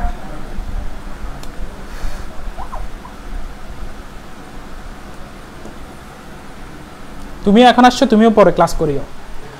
ওকে, এবার আমি একটু দেখি টপিকে নেক্সট কি আছে। হ্রদের গভীরতা পড়াই ফেলছি, ছোট্ট করে গড় মুক্ত পথ পড়াবো। শিশিরাঙ্ক আর আপেক্ষিক আর্দ্রতার একটু ভালো মতো পড়ানো লাগবে, কারণ এটা থেকেও সিকিউ একটা হবে, এটা থেকে সিকিউ একটা পাবাই, শিশিরাঙ্ক আর আপেক্ষিক আর্দ্রতা। আর এখান থেকে একটা সিকিউ, দুইটা সিকিউ এখান থেকেই হবে, যদি এই অধ্যায় থেকে দুইটা সিকিউ করতে চায়। গড় মুক্ত পথ এটা হচ্ছে বোনাস, যদি দিয়ে দেয়। দেখো, গড় মুক্ত পথের ক্ষেত্রে আমি ডিরেক্ট সূত্রগুলা দেখাচ্ছি, সূত্রগুলা ব্যবহারটা জাস্ট তোমাদেরকে আমি বলে দিচ্ছি, যেটা তুমি পিডিএফে পাবা না সেই কথাগুলো আমি বলতেছি, যেটা পিডিএফে নাই এরকম কথাগুলাই আমি বলতেছি। একটু দেখো গড় মুক্ত পথের, একটু ভালো মতো খেয়াল করবা, গড় মুক্ত পথের ক্লসিয়াসের সমীকরণ আছে একটা, এই যে গড় মুক্ত পথের ক্লসিয়াসের সমীকরণ। গড় মুক্ত পথ কি এবং ব্যাখ্যা কোনো কিছু বলতেছি না, জাস্ট গড় মুক্ত পথ, সেটা একটা দূরত্ব মনে রাখবা, যেটাকে ল্যামডা দ্বারা প্রকাশ করা হয়। ল্যামডার এককটা হবে মিটার এককে, মিটার এককে ল্যামডাটা। পাই, পাইয়ের মান 3.1416। এ অণুর ব্যাস, অণুর ব্যাস এটাও হবে মিটার এককে। ল্যামডাটাই কিন্তু গড় মুক্ত পথ, গড় মুক্ত, তোমরা স্ক্রিনশট নিবা এটা। এরপর এন, এন মানে হচ্ছে একক আয়তনে অণুর সংখ্যা, অণুর সংখ্যা এটা হবে পার মিটার কিউব এককে, পার মিটার কিউব, একক আয়তনে অণুর সংখ্যা। এগুলো সব প্রশ্ন দেখলেই বুঝতে পারবা, কয়েকটা ম্যাথ দেখলেই বুঝতে পারবা। জাস্ট এই সূত্রের মধ্যে যে কথাগুলো আছে বা যে রাশিগুলো আছে তাদের পরিচয়গুলো দেখো। ল্যামডা হচ্ছে গড় মুক্ত পথ, পাই হচ্ছে 3.1416, গড় মুক্ত পথের একক হবে মিটার এককে। অণুর ব্যাস এ, এ হচ্ছে অণুর ব্যাস, এ কে মিটার এককে। এন হচ্ছে একক আয়তনে অণুর সংখ্যা, সেটা পার মিটার কিউব এককে। এখন প্রশ্ন কিরকম হয় একটু ভালো মতো খেয়াল করো। প্রশ্ন হবে তোমাকে স্পেসিফিক ভাবে বলে দিবে গড় মুক্ত পথ বের করা ক্লসিয়াসের সমীকরণ অনুসারে, গড় মুক্ত পথ বের করো ম্যাক্সওয়েলের সমীকরণ অনুসারে, গড় মুক্ত পথ বের করো বোলসম্যানের সমীকরণ অনুসারে। তো তুমি ক্লসিয়াসের সমীকরণটা দেখো, ক্লসিয়াসের সমীকরণ হচ্ছে 1/π(a²n) আর ম্যাক্সওয়েলেরটা হচ্ছে 1/π(a²n) তো আছেই, সাথে একটা √2 আছে জাস্ট। ম্যাক্সওয়েলেরটা কি দেখো, ম্যাক্সওয়েলেরটা আমি আলাদা করে লেখার একটা কারণ দেখাচ্ছি। 1/√2π(a²n) প্রশ্নে এগুলো সবকিছুর মান দেয়া থাকবে, অণুর ব্যাসও দেয়া থাকবে, একক আয়তনে অণুর সংখ্যাও দেয়া থাকবে, গড় মুক্ত পথ বের করতে বলবে। যেটা পিডিএফে নাই কিন্তু আমি বলবো সেই কথাটাই হচ্ছে, শোনো, সেই কথাটা হচ্ছে এই সূত্রটাই তুমি ইউজ করবা সব সময়। তোমাকে যদি গড় মুক্ত পথ বের করতে বলে তুমি এই সূত্রটাই ইউজ করবা। তিনটা সূত্র, কনফিউজ হওয়ার কোনো দরকার নাই। তুমি সবসময় ম্যাক্সওয়েলেরটা ইউজ করবা, সবসময় ম্যাক্সওয়েলেরটা ইউজ করবা আনটিল প্রশ্নে যতক্ষণ বলে না দেয় যে ক্লসিয়াসের সমীকরণ ব্যবহার করো, বোলসম্যানের সমীকরণ ব্যবহার করো, যতক্ষণ বলবে না তুমি ম্যাক্সওয়েলের সূত্র দিয়েই করবা। কি বলছি, তুমি ম্যাক্সওয়েলের সূত্র দিয়ে করবা যতক্ষণ পর্যন্ত প্রশ্নে বলে দিবে না স্পেসিফিক ভাবে যে এই সূত্র দিয়ে করো। তুমি গড় মুক্ত পথ বের করতে বললে 1/√2π(a²n) ইউজ করবা। এ হচ্ছে অণুর ব্যাস, এন হচ্ছে প্রতি একক আয়তনে অণুর সংখ্যা। ওকে, এটা হচ্ছে পিডিএফ এর বাইরে একটা কথা, তুমি স্ক্রিনশট নেওয়ার থাকলে নাও।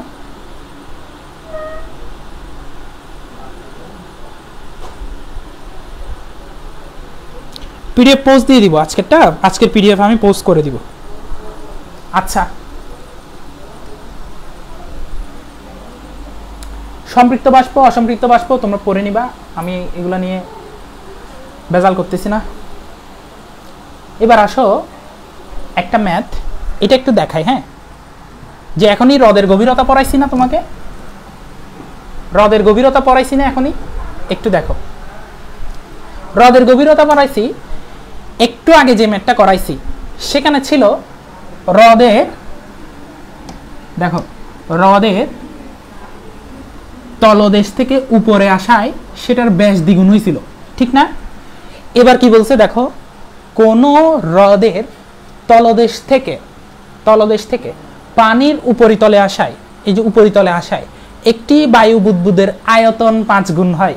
তোমার কষ্ট কতটুকু কমাই দিছে তুমি কি বুঝতে পারতেছো? কষ্ট কতটুকু কমাই দিছে মানে আগে আয়তন ছিল v1 সমান যদি v ধরে নি, পরে আয়তন হয়ে গেছে v2 সমান 5v। পোলাপাইন ওই যে বেশি এক্সাইটেড থাকে 5 গুণ, 5 কে কিউব কর 125v, কিন্তু খেয়ালই করে নেই আগের বারে ব্যাস বলছিল, এবারে ডিরেক্ট আয়তনই 5 গুণ হয় বলে দিছে। এক্সাইটমেন্ট ধরে রাখো, এক্সাইটমেন্ট দেখানোর সময় আরো অনেক আছে, এখন সব দেখাই ফেললে পরে কি দেখাবা? ওকে, এক্সাইটমেন্ট ধরে রাখো। বুদবুদের আয়তন কত গুণ হবে? 5 গুণ হবে, মানে ব্যাস না, এখানে কিন্তু আয়তন শব্দটা একটু খেয়াল করা লাগবে। ওকে, তো সবকিছু বলে দিছে। আর আগের মতোই বায়ুমণ্ডলের চাপ, এবারে তোমাকে স্পেসিফিকলি বলে দিছে বায়ুমণ্ডলের চাপ কত, 10⁵ নিউটন পার মিটার স্কোয়ার। ওকে, এখন তুমি জানো নিচেরটা হচ্ছে P1, উপরেরটা হচ্ছে P2।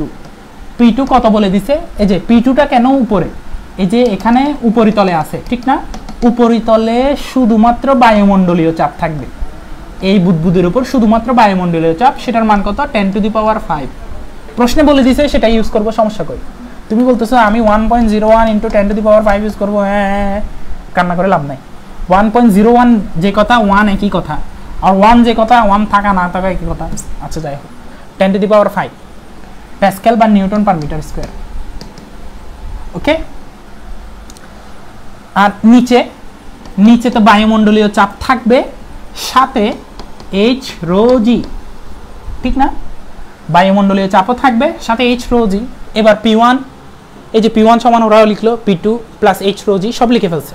তার মানে P1 V1 সমান P2 V2, P1 এর জায়গায় লিখছে P2 plus h ρg, V1 এর জায়গায় লিখলো V, P2 এর জায়গায় P2 লিখলো, V2 এর জায়গায় লিখলো 5V, সেখান থেকে VV কাটা 5P2, P2 এখান থেকে লিখলো 4P2 সমান h ρg সমান 4P2 ঘুরাই লিখছে।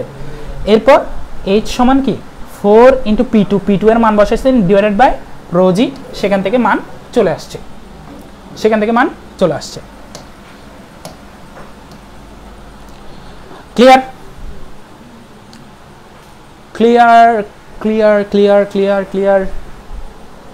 ওকে, নেক্সট, এটা তোমরা পারবা, পিভি সমান nRT।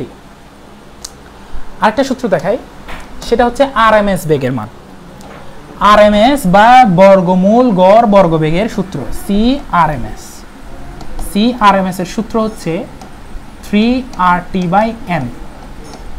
এখানে R কেলভিন এককে, m কেজি এককে, আর molar gas robot 8.314 joule per মোল পার কেলভিন। এটা হচ্ছে RMS বেগের সূত্র, এখানে আর কোনো কিছু বলার কিছু নাই। আরেকটা সূত্র আছে, সেটা শীটের PDF এ পাবা, আমি আর বাড়াচ্ছি না। এই যে গড় মুক্ত পথের বললাম, দেখো কোনো একটি গ্যাসের অণুগুলোর গড় মুক্ত পথ দেওয়া আছে, মানে ল্যামডা দেওয়া আছে, অণুর ব্যাস দেওয়া আছে, মানে a দেওয়া আছে, প্রতি ঘনমিটারে অণুর সংখ্যা নির্ণয় করতে বলছে। ও মাই গড, মানে n এর মান জানতে চাইছে তোমার থেকে। তো তুমি জানো, আমি বলছি তোমাকে যদি কোনো কিছু বলে না দেয়, তুমি সবসময় ম্যাক্সওয়েলের সূত্রটা ইউজ করবা, lambda = 1/√2 pi a square n। এখান থেকে n বের করতে হবে, n আর ল্যামডার জায়গা চেঞ্জ করে দিই, ক্রস গুণন বা আর গুণন। ওকে, √2 এর মান জানি, ক্যালকুলেটরে বসাবো, পাই এর মান জানি, a এর মান দেওয়া আছে, ল্যামডার মান দেওয়া আছে, সেখান থেকে যেটা বের হবে দেখো 6 × 10⁻25 পার মিটার কিউব, মানে 1 মিটার কিউব আয়তনে 6 × 10⁻25টা অণু আছে। এটাই বোঝাচ্ছে, আনসার এটা। ওকে, আশা করি এটাও পারবা তোমরা। সব কিছু দেয়া থাকবে প্রশ্নে, এই টাইপের ম্যাথগুলোতে সব প্রশ্নেই দেয়া থাকবে। ওকে, আমরা মূল আকর্ষণ সিকিউ যেটা থেকে আসবে, আসলো মূল আকর্ষণ।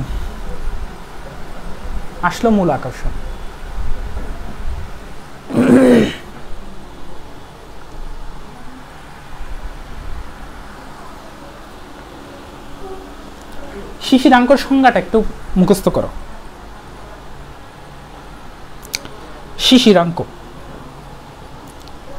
শিশিরাঙ্কর সংজ্ঞাটা মুখস্থ করো। যে তাপমাত্রায়, একটু খেয়াল করবা, শিশিরাঙ্ক পড়ানোর সময় যারা যারা জয়েন করছো তারা এই টপিকটা পুরো আলাদা, এটা একদম এখান থেকে মনে করো নতুন ক্লাস শুরু হয়েছে, মনে করো যে নিউ ক্লাস শুরু হয়েছে। বা যারা এখনো আসে নাই ওদেরকে ডাক দাও, যারা এখনো আসে নাই বল যে শিশিরাঙ্ক টপিক পড়াবে, তুই মাঝখান থেকে ক্লাস করতে পারবি, এখন আয়, জাস্ট এই মুহূর্তে ঢুকতে বলো তাদেরকে, 1 মিনিট সময় দিছি, আসতে বলো। তোমরা ততক্ষণে শিশিরাঙ্কর সংজ্ঞা মুখস্থ করো।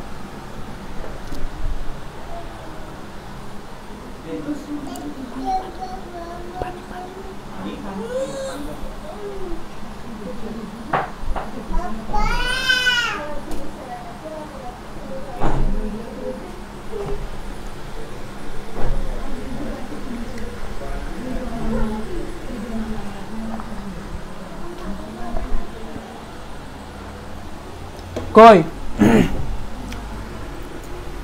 পুরা প্যান ডাকতে গেছে, বুঝছো?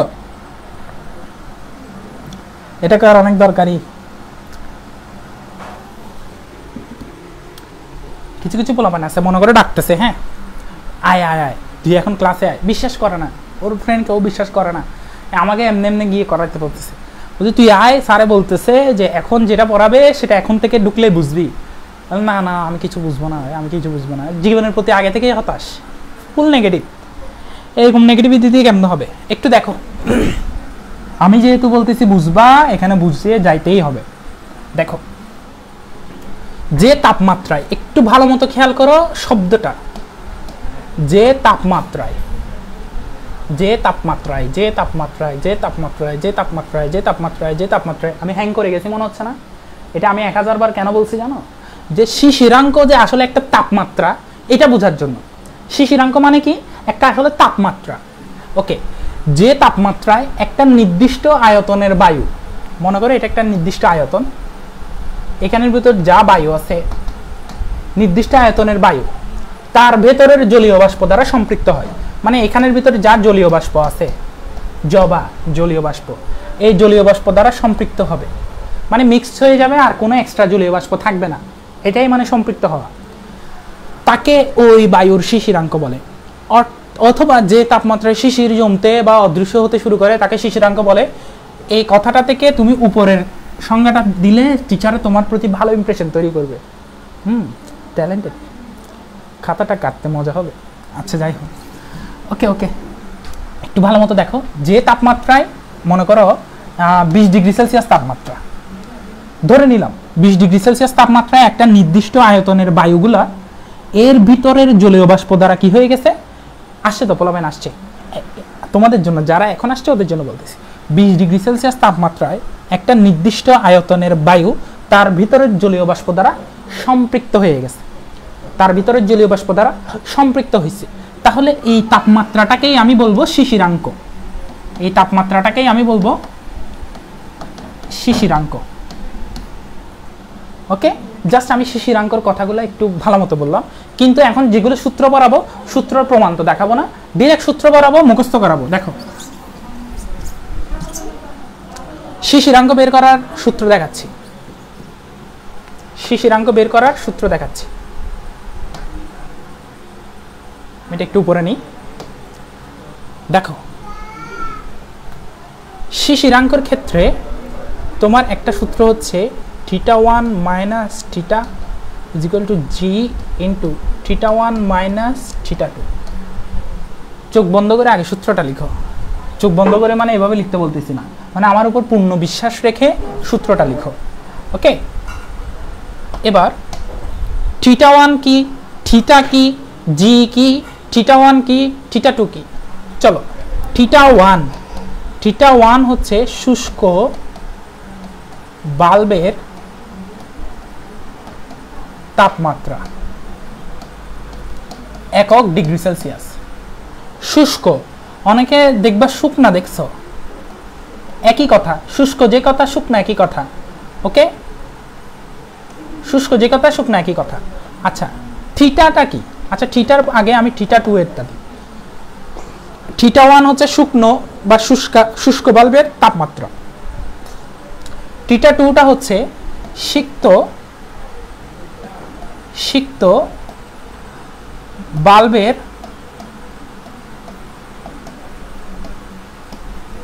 তাপমাত্রা, এটাও ডিগ্রি সেলসিয়াস এককে, কেউ আবার ফারেনহাইট বা কেলভিনে বসাই দিও না। সিক্ত মানে কি? ভেজা। সিক্ত মানে কি? ভেজা। তুমি যদি ভেজা বাল্ব দেখো তাও একই কথা, θ2। তুমি যদি দেখো আর্দ্র শব্দটা দেখলে তাও একই কথা, মানে সিক্ত দেখো, ভেজা দেখো, আর্দ্র দেখো, সবগুলাই হচ্ছে θ2, মানে ভেজাই তো, ঘুরে ফিরে বাংলা কথা আর কি, বাংলা কথার মধ্যে পেয়েছে। এবার আসো, এবার থিটাটা কি?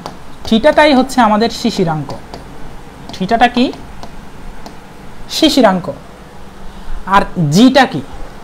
জিটা হচ্ছে θ1 তাপমাত্রায় গ্লেসিয়ারের উৎপাদক। মনে হচ্ছে কঠিন কিছু লিখে ফেলছি। θ1 মানে কি? θ1 মানে হচ্ছে শুষ্ক বাল্বের তাপমাত্রা।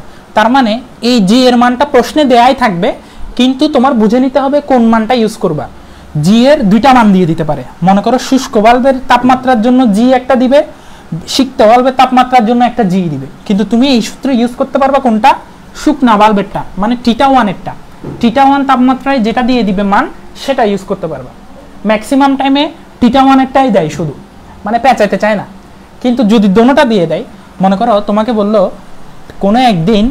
কোনো একদিন ঢাকার একটা আর্দ্রতা, এই যে বাল্ব থার্মোমিটার যেটা আছে, কোনো একদিন শুষ্ক বাল্বের তাপমাত্রা পাওয়া গেল মনে করো 20 ডিগ্রি সেলসিয়াস, সিক্ত বাল্বের তাপমাত্রা পাওয়া গেল 28 ডিগ্রি সেলসিয়াস বা 15 ডিগ্রি সেলসিয়াস। তোমাকে দিয়ে দিল 20 ডিগ্রি সেলসিয়াস তাপমাত্রায় গ্লেসিয়ারের উৎপাদক 1.64, ধরে নিচ্ছে, আমি জানি না, আমি মুখস্থ করি নাই। 15 ডিগ্রি সেলসিয়াস তাপমাত্রায় গ্লেসিয়ারের উৎপাদক দিচ্ছে 2.24। মনে করো, দেখো শুষ্ক বাল্বের তাপমাত্রা জিটাও দিয়ে দিছে, ভেজা বাল্বের তাপমাত্রা জিটাও দিয়ে দিছে। তোমাকে জানতে চাইছে শিশিরাঙ্ক কত। তুমি θ1 জানো 20 ডিগ্রি, θ জানো না, বের করতে হবে। θ1 জানো, θ জানো না, বের করতে হবে। জি কোনটা লিখবা? জি লিখবা অবশ্যই 20 ডিগ্রিটা, কারণ 20 ডিগ্রিটাই হচ্ছে কি শুষ্ক বাল্বের তাপমাত্রা। θ1 কি 20 ডিগ্রি, θ2 কি 15 ডিগ্রি। আমি আশা করি বুঝাতে পারছি তোমাদেরকে, আশা করি আমি বুঝাতে পারছি, আশা করি বুঝাতে পারছি।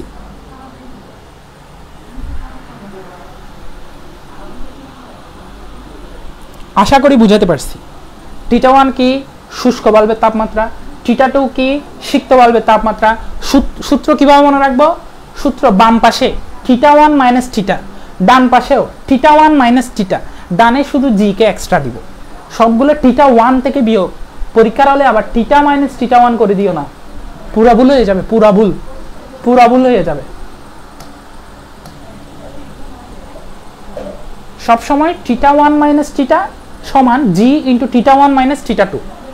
তুমি দেখবা তোমার বইয়ের মধ্যে এভাবে করছে, t1 মাইনাস t সমান জি ইন্টু t1 মাইনাস t2। তা আমি বলবো তুমি গরু 1 মাইনাস গরু জি ইন্টু গরু 1 মাইনাস গরু 2। সমস্যা কই? তুমি যেটা খুশি নাম দাও না, তোমার যেটা খুশি নাম দাও না। তুমি গরু 1 মাইনাস গরু জি ইন্টু গরু 1 মাইনাস গরু 2, সমস্যা কই? কোনো ঝামেলা আছে?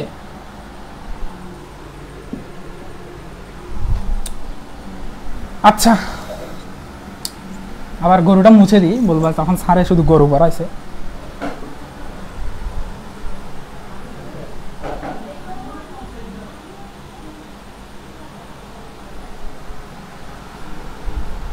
এটা আমরা পড়ে ফেলছি এখন, ঠিক আছে। এখন যদি পড়ে ফেললে আরেকটা শব্দ, আরেকটা টপিক, আপেক্ষিক আর্দ্রতা। এটার পরে ডিরেক্ট ম্যাথ সলভে যাব। ম্যাথ সলভ করার পরে তোমার কনসেপ্ট ক্লিয়ার না হলে তুমি আমাকে বলবা, আমাকে যত খুশি গালি দিও, ওকে। আচ্ছা, এবার দেখো আপেক্ষিক আর্দ্রতা কি বলতেছি, ভালো মতো খেয়াল করবা। আপেক্ষিক, এটা তো পিডিএফটা ওপেন আছে, থাক, তুমি শিশিরাঙ্ক দেখিও না। এখন দেখো আপেক্ষিক আর্দ্রতা, আপেক্ষিক আর্দ্রতা আর, আপেক্ষিক আর্দ্রতা আর এটা কিভাবে বের করবা একটু দেখো। আপেক্ষিক আর্দ্রতা আর এটা সমান হচ্ছে উপরে হচ্ছে শিশিরাঙ্কে সম্পৃক্ত জলীয় বাষ্পের ভর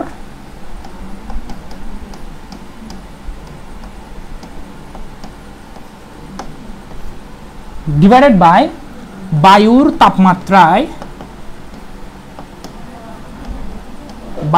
তাপমাত্রায় সম্পৃক্ত জলীয় বাষ্পের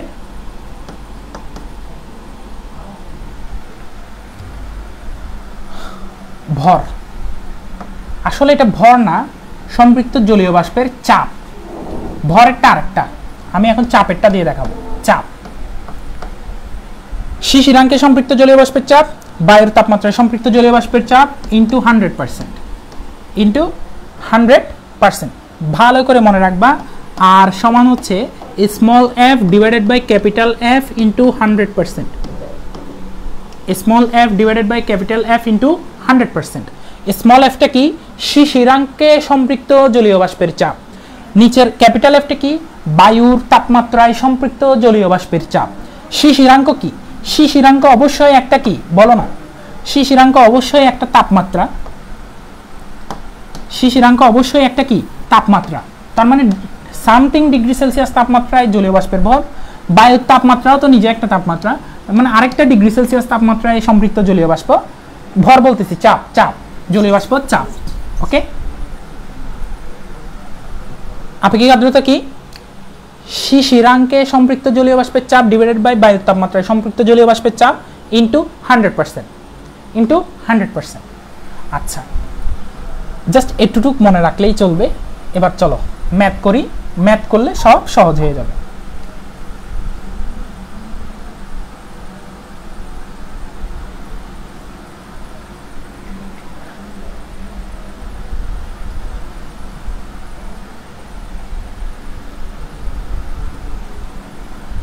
লাস্ট, আমাদের লাস্ট কয়েকটা ম্যাথ।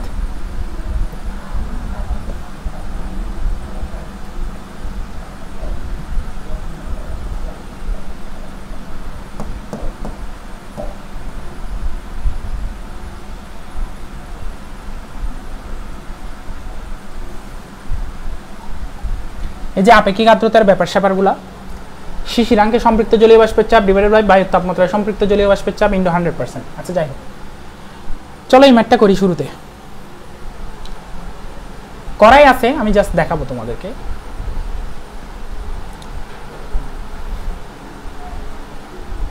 একটু আমি এটা কেটে নিই, কেটে নিলে তোমার বুঝতে সুবিধা হবে। এটাও বোর্ডে কিন্তু বাদ যাওয়ার মতো না।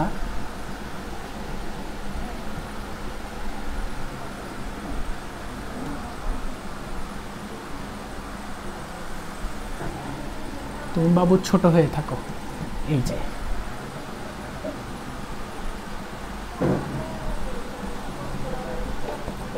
দেখো প্রশ্নটা একটু ভালো মতো দেখো। প্রশ্ন কি দেখা যায়? দেখো প্রশ্ন কি দেখা যায় কিনা একটু ভালো মতো খেয়াল করো।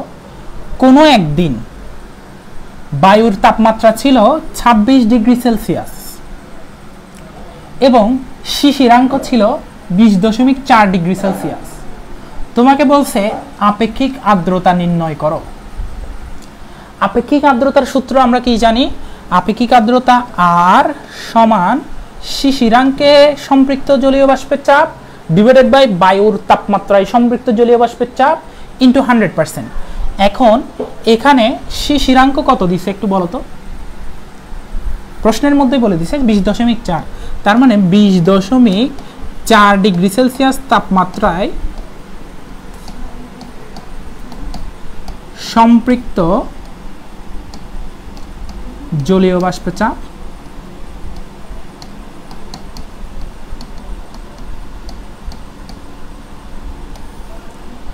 নিচে হচ্ছে বায়ুর তাপমাত্রা। বায়ুর তাপমাত্রা কত? 26 ডিগ্রি। 26 ডিগ্রি সেলসিয়াস তাপমাত্রায় সম্পৃক্ত জলীয় বাষ্পের চাপ ইন্টু 100%। এখন ম্যাথ করতে যাই। 26 ডিগ্রি সেলসিয়াস তাপমাত্রায় সম্পৃক্ত জলীয় বাষ্পের চাপ প্রশ্নে কি দিয়ে দিছে কিনা দেখি। কি কি মান দিছে দেখো। প্রশ্নে দিছে 20 ডিগ্রি সেলসিয়াস তাপমাত্রায়, 22 ডিগ্রি সেলসিয়াস তাপমাত্রায় এবং 26 ডিগ্রি সেলসিয়াস তাপমাত্রায় সম্পৃক্ত জলীয় বাষ্পের চাপ যথাক্রমে 17.54, 19.83 এবং 25.21 মিলিমিটার পারদ-চাপ। মানে প্রশ্নে 20-এর জন্য দিছে। দেখো প্রশ্নে কি কি দিছে একটু দেখি। প্রশ্নে দিছে 20-এর জন্য, 20 ডিগ্রি সেলসিয়াসের জন্য কত দিছে? 17.54 মিলিমিটার মার্কারি সম্পৃক্ত জলীয় বাষ্পের চাপ। 22-এর জন্য দিছে, দেখো 22 ডিগ্রির জন্য দিছে 19.83 মিলিমিটার মার্কারি। আচ্ছা 26-এর জন্য দিছে কত 26-এর জন্য দিছে 25.21 মিলিমিটার মার্কারি। ওয়াও, 26-এর জন্যটা দিয়ে দিছে, তার মানে আমি নিচেরটা জানি, নিচের জন্য সেটা জানি। দেখো তো নিচেরটা জানি, নিচেরটা হচ্ছে নিচে 26 ডিগ্রি সেলসিয়াস তাপমাত্রায় সম্পৃক্ত জলীয় বাষ্পের চাপ কত 25.21 মিলিমিটার পার চাপ ইন্টু 100%। উপরে 20.4 ডিগ্রি সেলসিয়াস তাপমাত্রায় সম্পৃক্ত জলীয় বাষ্প চাপ। দেখো তো তোমাকে প্রশ্নের মধ্যে 20.4 দিয়ে দিছে কিনা, দেয় নাই। প্রশ্নের মধ্যে দিছে 20, 22, 26, কিন্তু তোমার লাগবে 20.4, তোমার লাগবে কি 20.4। তো তুমি কি করবে একটু দেখো, ভালো মতো খেয়াল করিও। তুমি কি করবা দেখো,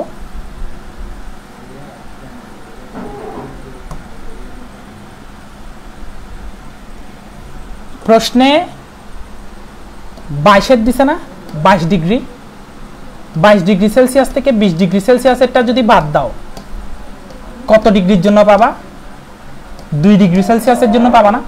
22 ডিগ্রি সেলসিয়াসেরটা থেকে 20 ডিগ্রিটা যদি বাদ দাও 2 ডিগ্রি সেলসিয়াসের জন্য সম্পৃক্ত জলীয় বাষ্প চাপ কত, 22-এরটা থেকে 20-এরটা বিয়োগ, 22-এরটা হচ্ছে 19.83 মনে হয়, 19.83 বিয়োগ 17.54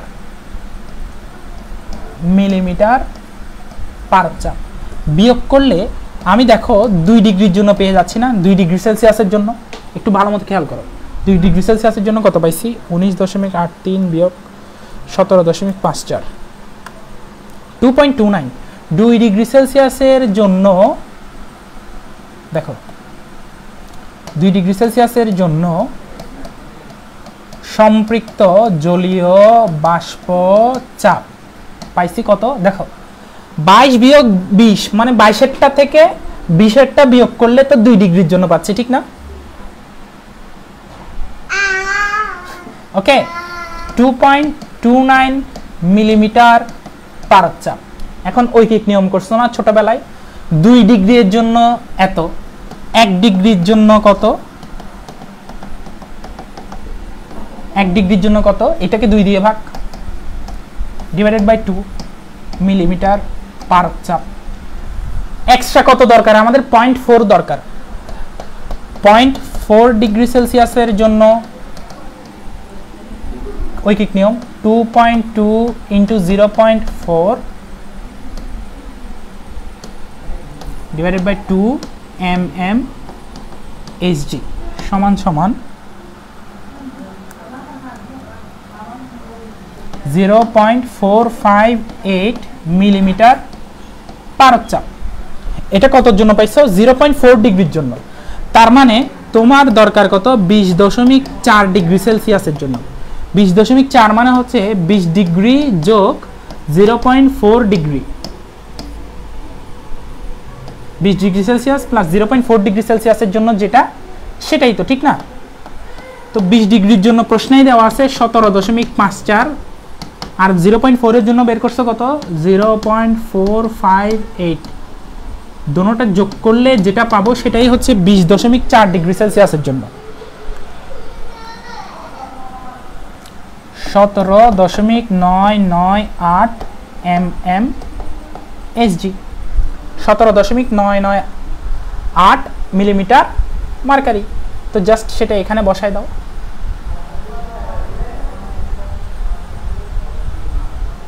কত আসছে, 17.998।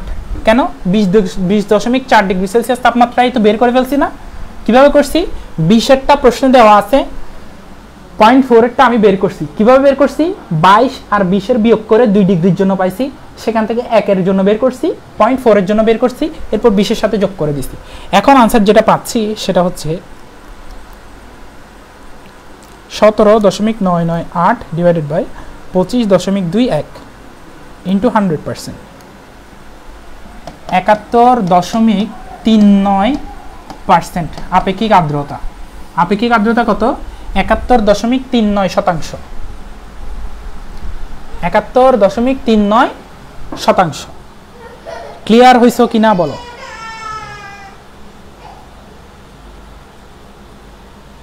71.39%। এদিকে দেখতে চাইলে এদিকে দেখো, উল্টা আসছে আর কি, সমস্যা কই, তুমি দেখো বুঝছো কিনা বলো। ভেরি গুড, সবাই তো উত্তর দিচ্ছে দেখি। 71.39%, বুঝছো কিনা বলো।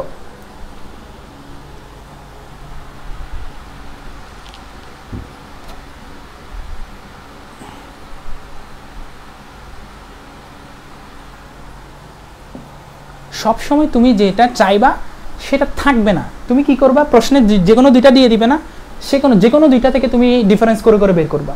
তুমি যদি চাও 26 আর 22 বের করবা তাও পারবা, 26 ডিগ্রি বিয়োগ 22 ডিগ্রি করবা, 26-এরটা থেকে 22-এরটা বিয়োগ দিবা, তখন 4 ডিগ্রির জন্য আসবে, স্বাভাবিক, তখন 1 ডিগ্রি আর 0.4 ডিগ্রি একই, তুমি যেভাবে সুবিধা করতে পারবা, যেভাবে সুবিধা তুমি করতে পারো। ওকে, এবার আসো, এখানে তো স্পেসিফিকভাবে শিশিরাঙ্ক বলেই দিছিল, ঠিক না? এখানে শিশিরাঙ্ক বলে দিছিল, কিন্তু শিশিরাঙ্ক যদি বলে না দিত তখন কি করতাম আমরা?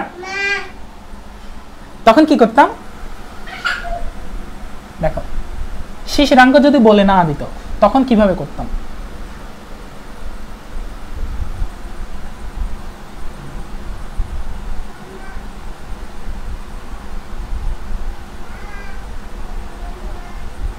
দেখো, শিশিরাঙ্ক একটা বলা নাই, সেরকম একটা দেখাচ্ছি।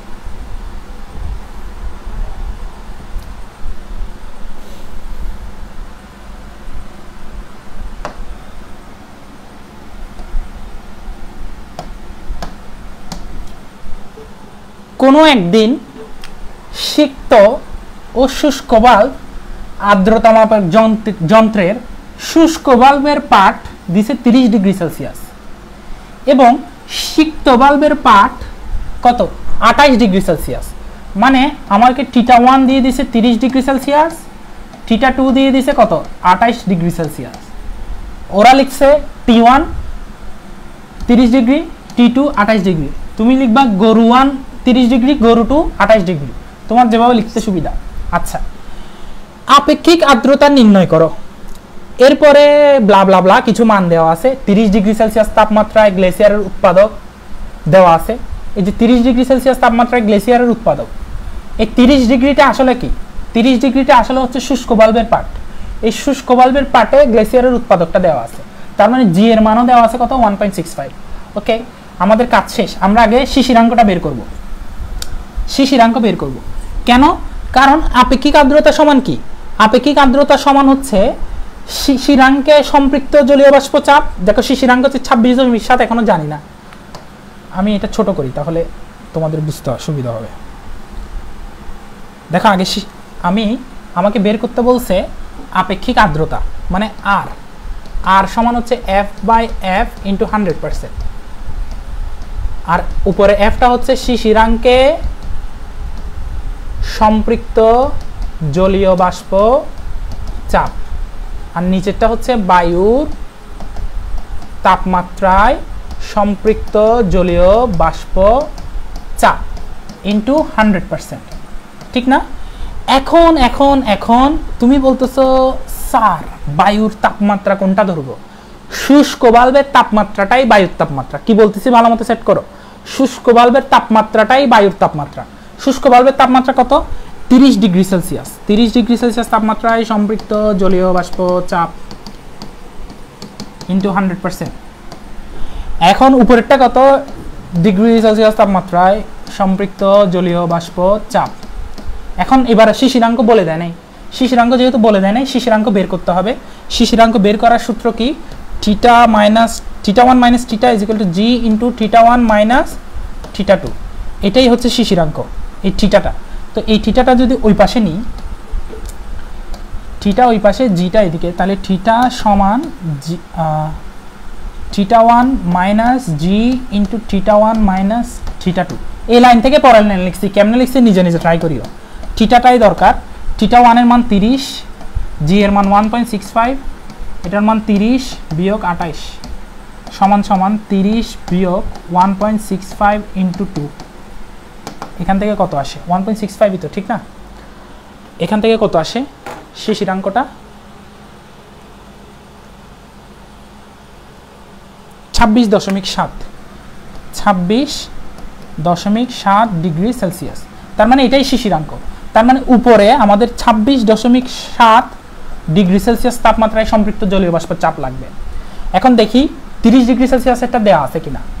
দেয়া থাকবে। এ দেখো 30 ডিগ্রি সেলসিয়াস তাপমাত্রায় সম্পৃক্ত জলীয় বাষ্পের চাপ যথাক্রমে কত?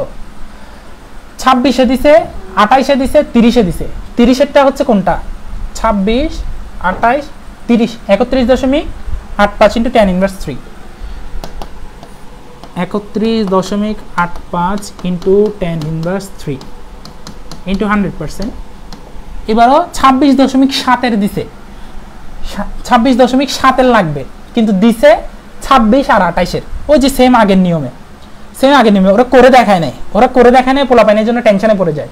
ওরা এখানে করে দেখায় নাই, তো আমি একটু করে দেখাই, ওদের এখানেই করে দেখাই। তুমি এখানের মধ্যেই লিখো।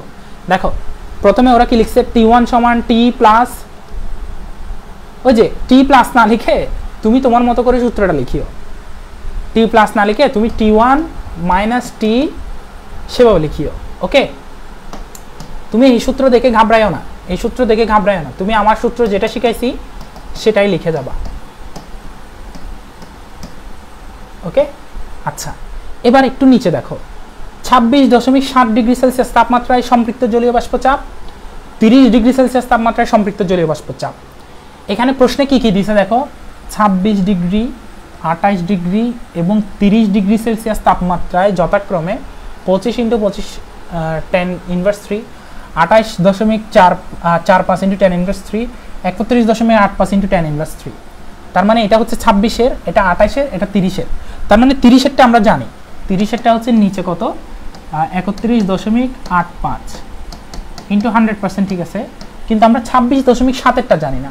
26.7-এরটা বের করার জন্য আমরা কিভাবে করব বলো তো? ওই সেম আগের নিয়ম। 28 ডিগ্রি সেলসিয়াস বিয়োগ 26 ডিগ্রি সেলসিয়াস বা 2 ডিগ্রি সেলসিয়াসের জন্য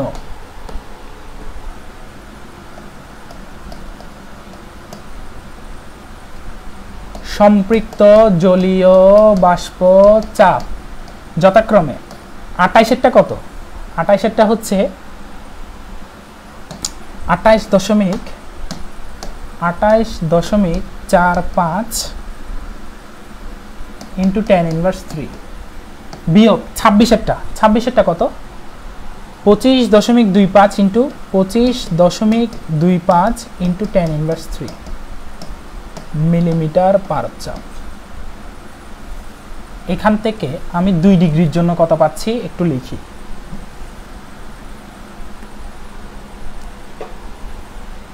দেখো তাহলে আমি পাচ্ছি 2 ডিগ্রি সেলসিয়াসের জন্য সম্পৃক্ত জলীয় বাষ্প চাপ 28.45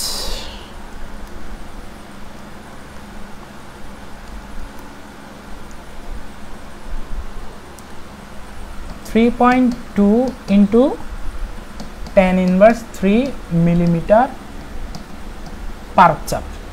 ওকে, এটা পাইলাম 2 ডিগ্রির জন্য। তাহলে আমাদের দরকার 1 ডিগ্রি সেলসিয়াসের জন্য 3.2 into tan inverse 3 divided by 2 millimetre মার্কারে ঐকিক নিয়ম করতেছি। আমাদের দরকার এক্সট্রা কত? 0.7 ডিগ্রি সেলসিয়াসের জন্য 3.2 into tan inverse 3 into 0.7 divided by 2 millimetre mercury. এখান থেকে কত পাই? 1.12 into tan inverse 3 millimetre mercury. এই যে এতক্ষণ ধরে যে মিলিমিটার লিখতেছি, এটা যে ভুল লিখতেছি জানো? আমাদের মাথার মধ্যে সেট করা শুধু মিলিমিটার লিখবো। এটার জন্যই যে প্রশ্নে কি দিছে সেটা খেয়াল করি নাই। প্রশ্নে কি দিছে? মিটার পারচ্চাপ। দেখো প্রশ্নে কি দিছে? মিটার পারচ্চাপ। তো তোমারও এগুলো মিটার পারচ্চাপে আসবে। এটা ভালো মতো খেয়াল রাখবা। ওকে, এবার চলো এডিট করি। সব এডিট বলতে আমি তো শুধু মুছে ফেলবো। আমি তো তোমাদেরকে এখন লিখতে মানা করছি, সেটার জন্য শুধু একটা আমি মুছে দিব। একটা এম মুছে দিব। প্রশ্নে কি একক দিছে সেটা খেয়াল রাখতে হবে। আচ্ছা, তার মানে 26.7 ডিগ্রি সেলসিয়াসে হবে 26 ডিগ্রি যোগ 0.7 ডিগ্রি সেলসিয়াস। 26 ডিগ্রিতে কত? 26 ডিগ্রিতে হচ্ছে 25.25 ইন্টু 10⁻³ প্লাস 0.7 কত? এটা 1.12 ইন্টু 10⁻³ মিটার পারদ-চাপ।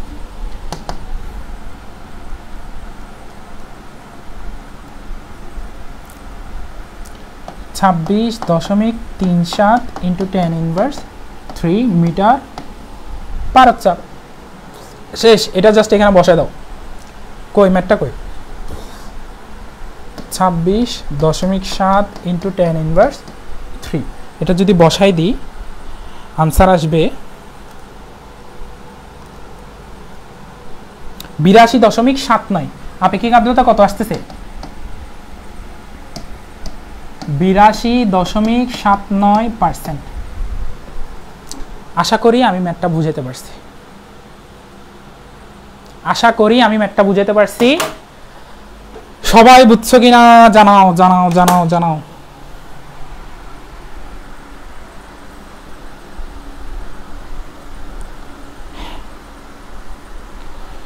হ্যাঁ, এই যে দেখো তোমার উপরে মিটার পারদ-চাপ, নিচেও মিটার পারদ-চাপ। এটা যখন কাটাকাটি যাবে অটোমেটিক্যালি এককগুলো কাটাকাটি চলে যাচ্ছে। তো একক নিয়ে এত টেনশন নাই। কিন্তু তুমি যখন সৃজনশীলে লিখবা, এই যে আমার মতো করে এভাবে লিখবা, এভাবে যখন লিখবা তখন তো তুমি আবার মুখস্থ মিলিমিটার মার্কারই বসাই দিলে হবে না। সেটার জন্যই আমি আবার আলাদা করে দেখাইলাম যে প্রশ্নে কি দিছে একটু খেয়াল রাখবা, ওকে ওকে। শিশিরাঙ্গ ম্যাথ নিয়ে কনফিউশন ছিল, এখন একদম ক্লিয়ার। এখন লাস্ট একটা কথা বলে শেষ করতেছি। মনে করো তোমাকে প্রশ্নের মধ্যে দুইটা এলাকার সবকিছুর মান দিয়ে দিবি। এটা মনে করো ঢাকা, এটা হচ্ছে চট্টগ্রাম। তোমাকে সেখানে ঢাকার θ1, θ2, θ সব দিয়ে দিছে মনে করো, বাট θ দেয় নাই, বের করতে বলছে, সমস্যা করে। তারপরে গ্লেসিয়ারের উৎপাদক দেওয়া আছে। চট্টগ্রামের ক্ষেত্রে θ1, θ2 জি দেওয়া আছে। ওকে, তোমাকে জিজ্ঞেস করলো একজন ব্যক্তি ঢাকা একটা দিনের, এগুলো দিয়ে দিল কিসের? একদিন ঢাকার θ1, θ2 এবং জি এর মান ছিল এটা, এবং সেদিন চট্টগ্রামের θ1, θ2 এবং জি এর মান ছিল এটা। তারপরে লাস্টে দিয়ে কতগুলো মান দিয়ে দেয় না, ব্লা ব্লা ব্লা, সম্পৃক্ত জলীয় বাষ্প চাপ, সেগুলো দিয়ে দিবে। বলবে আবিদ স্যার ওই একই দিন ঢাকায় বেশি স্বস্তি বোধ করবে নাকি চট্টগ্রামে বেশি স্বস্তি বোধ করবে, এরকম টাইপের একটা ম্যাথ দিবে। কোথায় বেশি স্বস্তি বোধ করবে মানে আরাম লাগবে, এটা মাথায় সেট করো। যেখানে আপেক্ষিক আর্দ্রতা কম সেখানে বেশি আরাম লাগবে। যেখানে আপেক্ষিক আর্দ্রতা কম সেখানে বেশি আরাম লাগবে, যেখানে আপেক্ষিক আর্দ্রতা বেশি সেখানে কম আরাম লাগবে।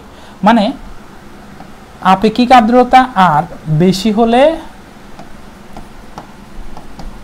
অস্বস্তি লাগবে, আর যদি কম হয় স্বস্তি লাগবে। তাপমাত্রার সাথে কোনো সম্পর্ক নাই। মনে করো এখানে 45 ডিগ্রি সেলসিয়াস, এখানে 40 ডিগ্রি সেলসিয়াস, তাও বেশি অস্বস্তি লাগবে যেখানে আপেক্ষিক আর্দ্রতা বেশি। তাপমাত্রা বেশি হলে অস্বস্তি লাগে না। মাঝে মাঝে দেখিও গরমকালে তুমি ওয়েদারে দেখতেছো 32 ডিগ্রি সেলসিয়াস, 32 ডিগ্রি সেলসিয়াস, তাও এত কষ্ট হচ্ছে না। কিন্তু হঠাৎ করে তুমি দেখতেছো 28 ডিগ্রি সেলসিয়াসে তোমার গা জ্বলতেছে, অস্বস্তি লাগতেছে, হাঁসফাঁস করতেছো, মানে 28 ডিগ্রিতেও তোমার বিরক্ত লাগতেছে, তখন তার মানে বুঝবা সেখানে আপেক্ষিক আর্দ্রতা বেড়ে গেছে, ওখানে আপেক্ষিক আর্দ্রতা বেড়ে গেছে। ওকে, শিশিরাঙ্কে সম্পৃক্ত জলীয় বাষ্পের চাপ বেড়ে গেছে, এটাই তো আপেক্ষিক আর্দ্রতার সাথে সম্পর্ক। বা বায়ুর তাপমাত্রায় সম্পৃক্ত জলীয় বাষ্পের চাপ কমে গেছে, কিছু না কিছু একটা তো হয়েছে, নাহলে আপেক্ষিক আর্দ্রতা বাড়ছে কেন? আপেক্ষিক আর্দ্রতা বাড়লে তোমার তাপমাত্রা কম হলেও হাঁসফাঁস লাগবে, খারাপ লাগবে, বিরক্ত লাগবে, অস্বস্তি বোধ লাগবে। তার মানে আর বেশি হলে অস্বস্তি, আর কম হলে স্বস্তি। এটা হচ্ছে কনসেপ্ট, এটা হচ্ছে সৃজনশীলের কনসেপ্ট। এবং আর বের করা, শিশিরাঙ্ক বের করা আমি সব শিখাইছি। আজকের ক্লাস কেমন লাগছে জানাও। সবাই ভালো থাকবা, সুস্থ থাকবা, আল্লাহ হাফেজ।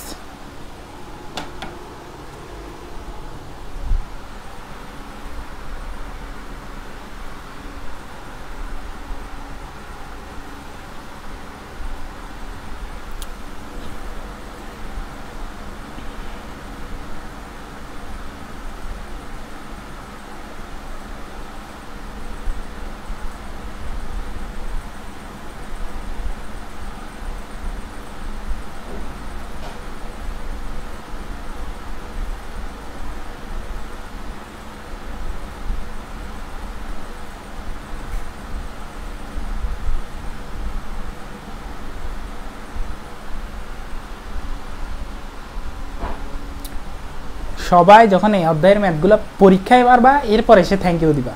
আজকে জাস্ট বুঝছো কিনা সেটা বলো। থ্যাংক ইউ এগুলো সব পরে। ওকে, সবাই ভালো থাকবা, সুস্থ থাকবা, আল্লাহ হাফিজ।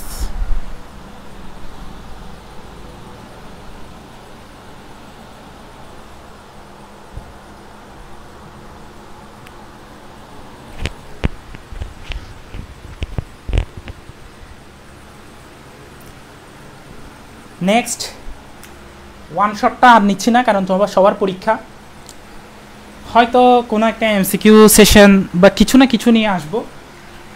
তো সবাই দোয়া করবা আমি যাতে সুস্থ থাকি, যাতে তোমাদের সামনে দাঁড়াতে পারি, এটার জন্যই দোয়া করবা। ইনশাল্লাহ ভালো কিছু হবে সবার। Best of luck. সবাই ঠান্ডা মাথায় পরীক্ষা দিবা। এখন পরীক্ষা ভালো করলে তোমার এটা কনফিডেন্স বুস্ট আপ করবে তোমার ফাইনাল পরীক্ষার জন্য।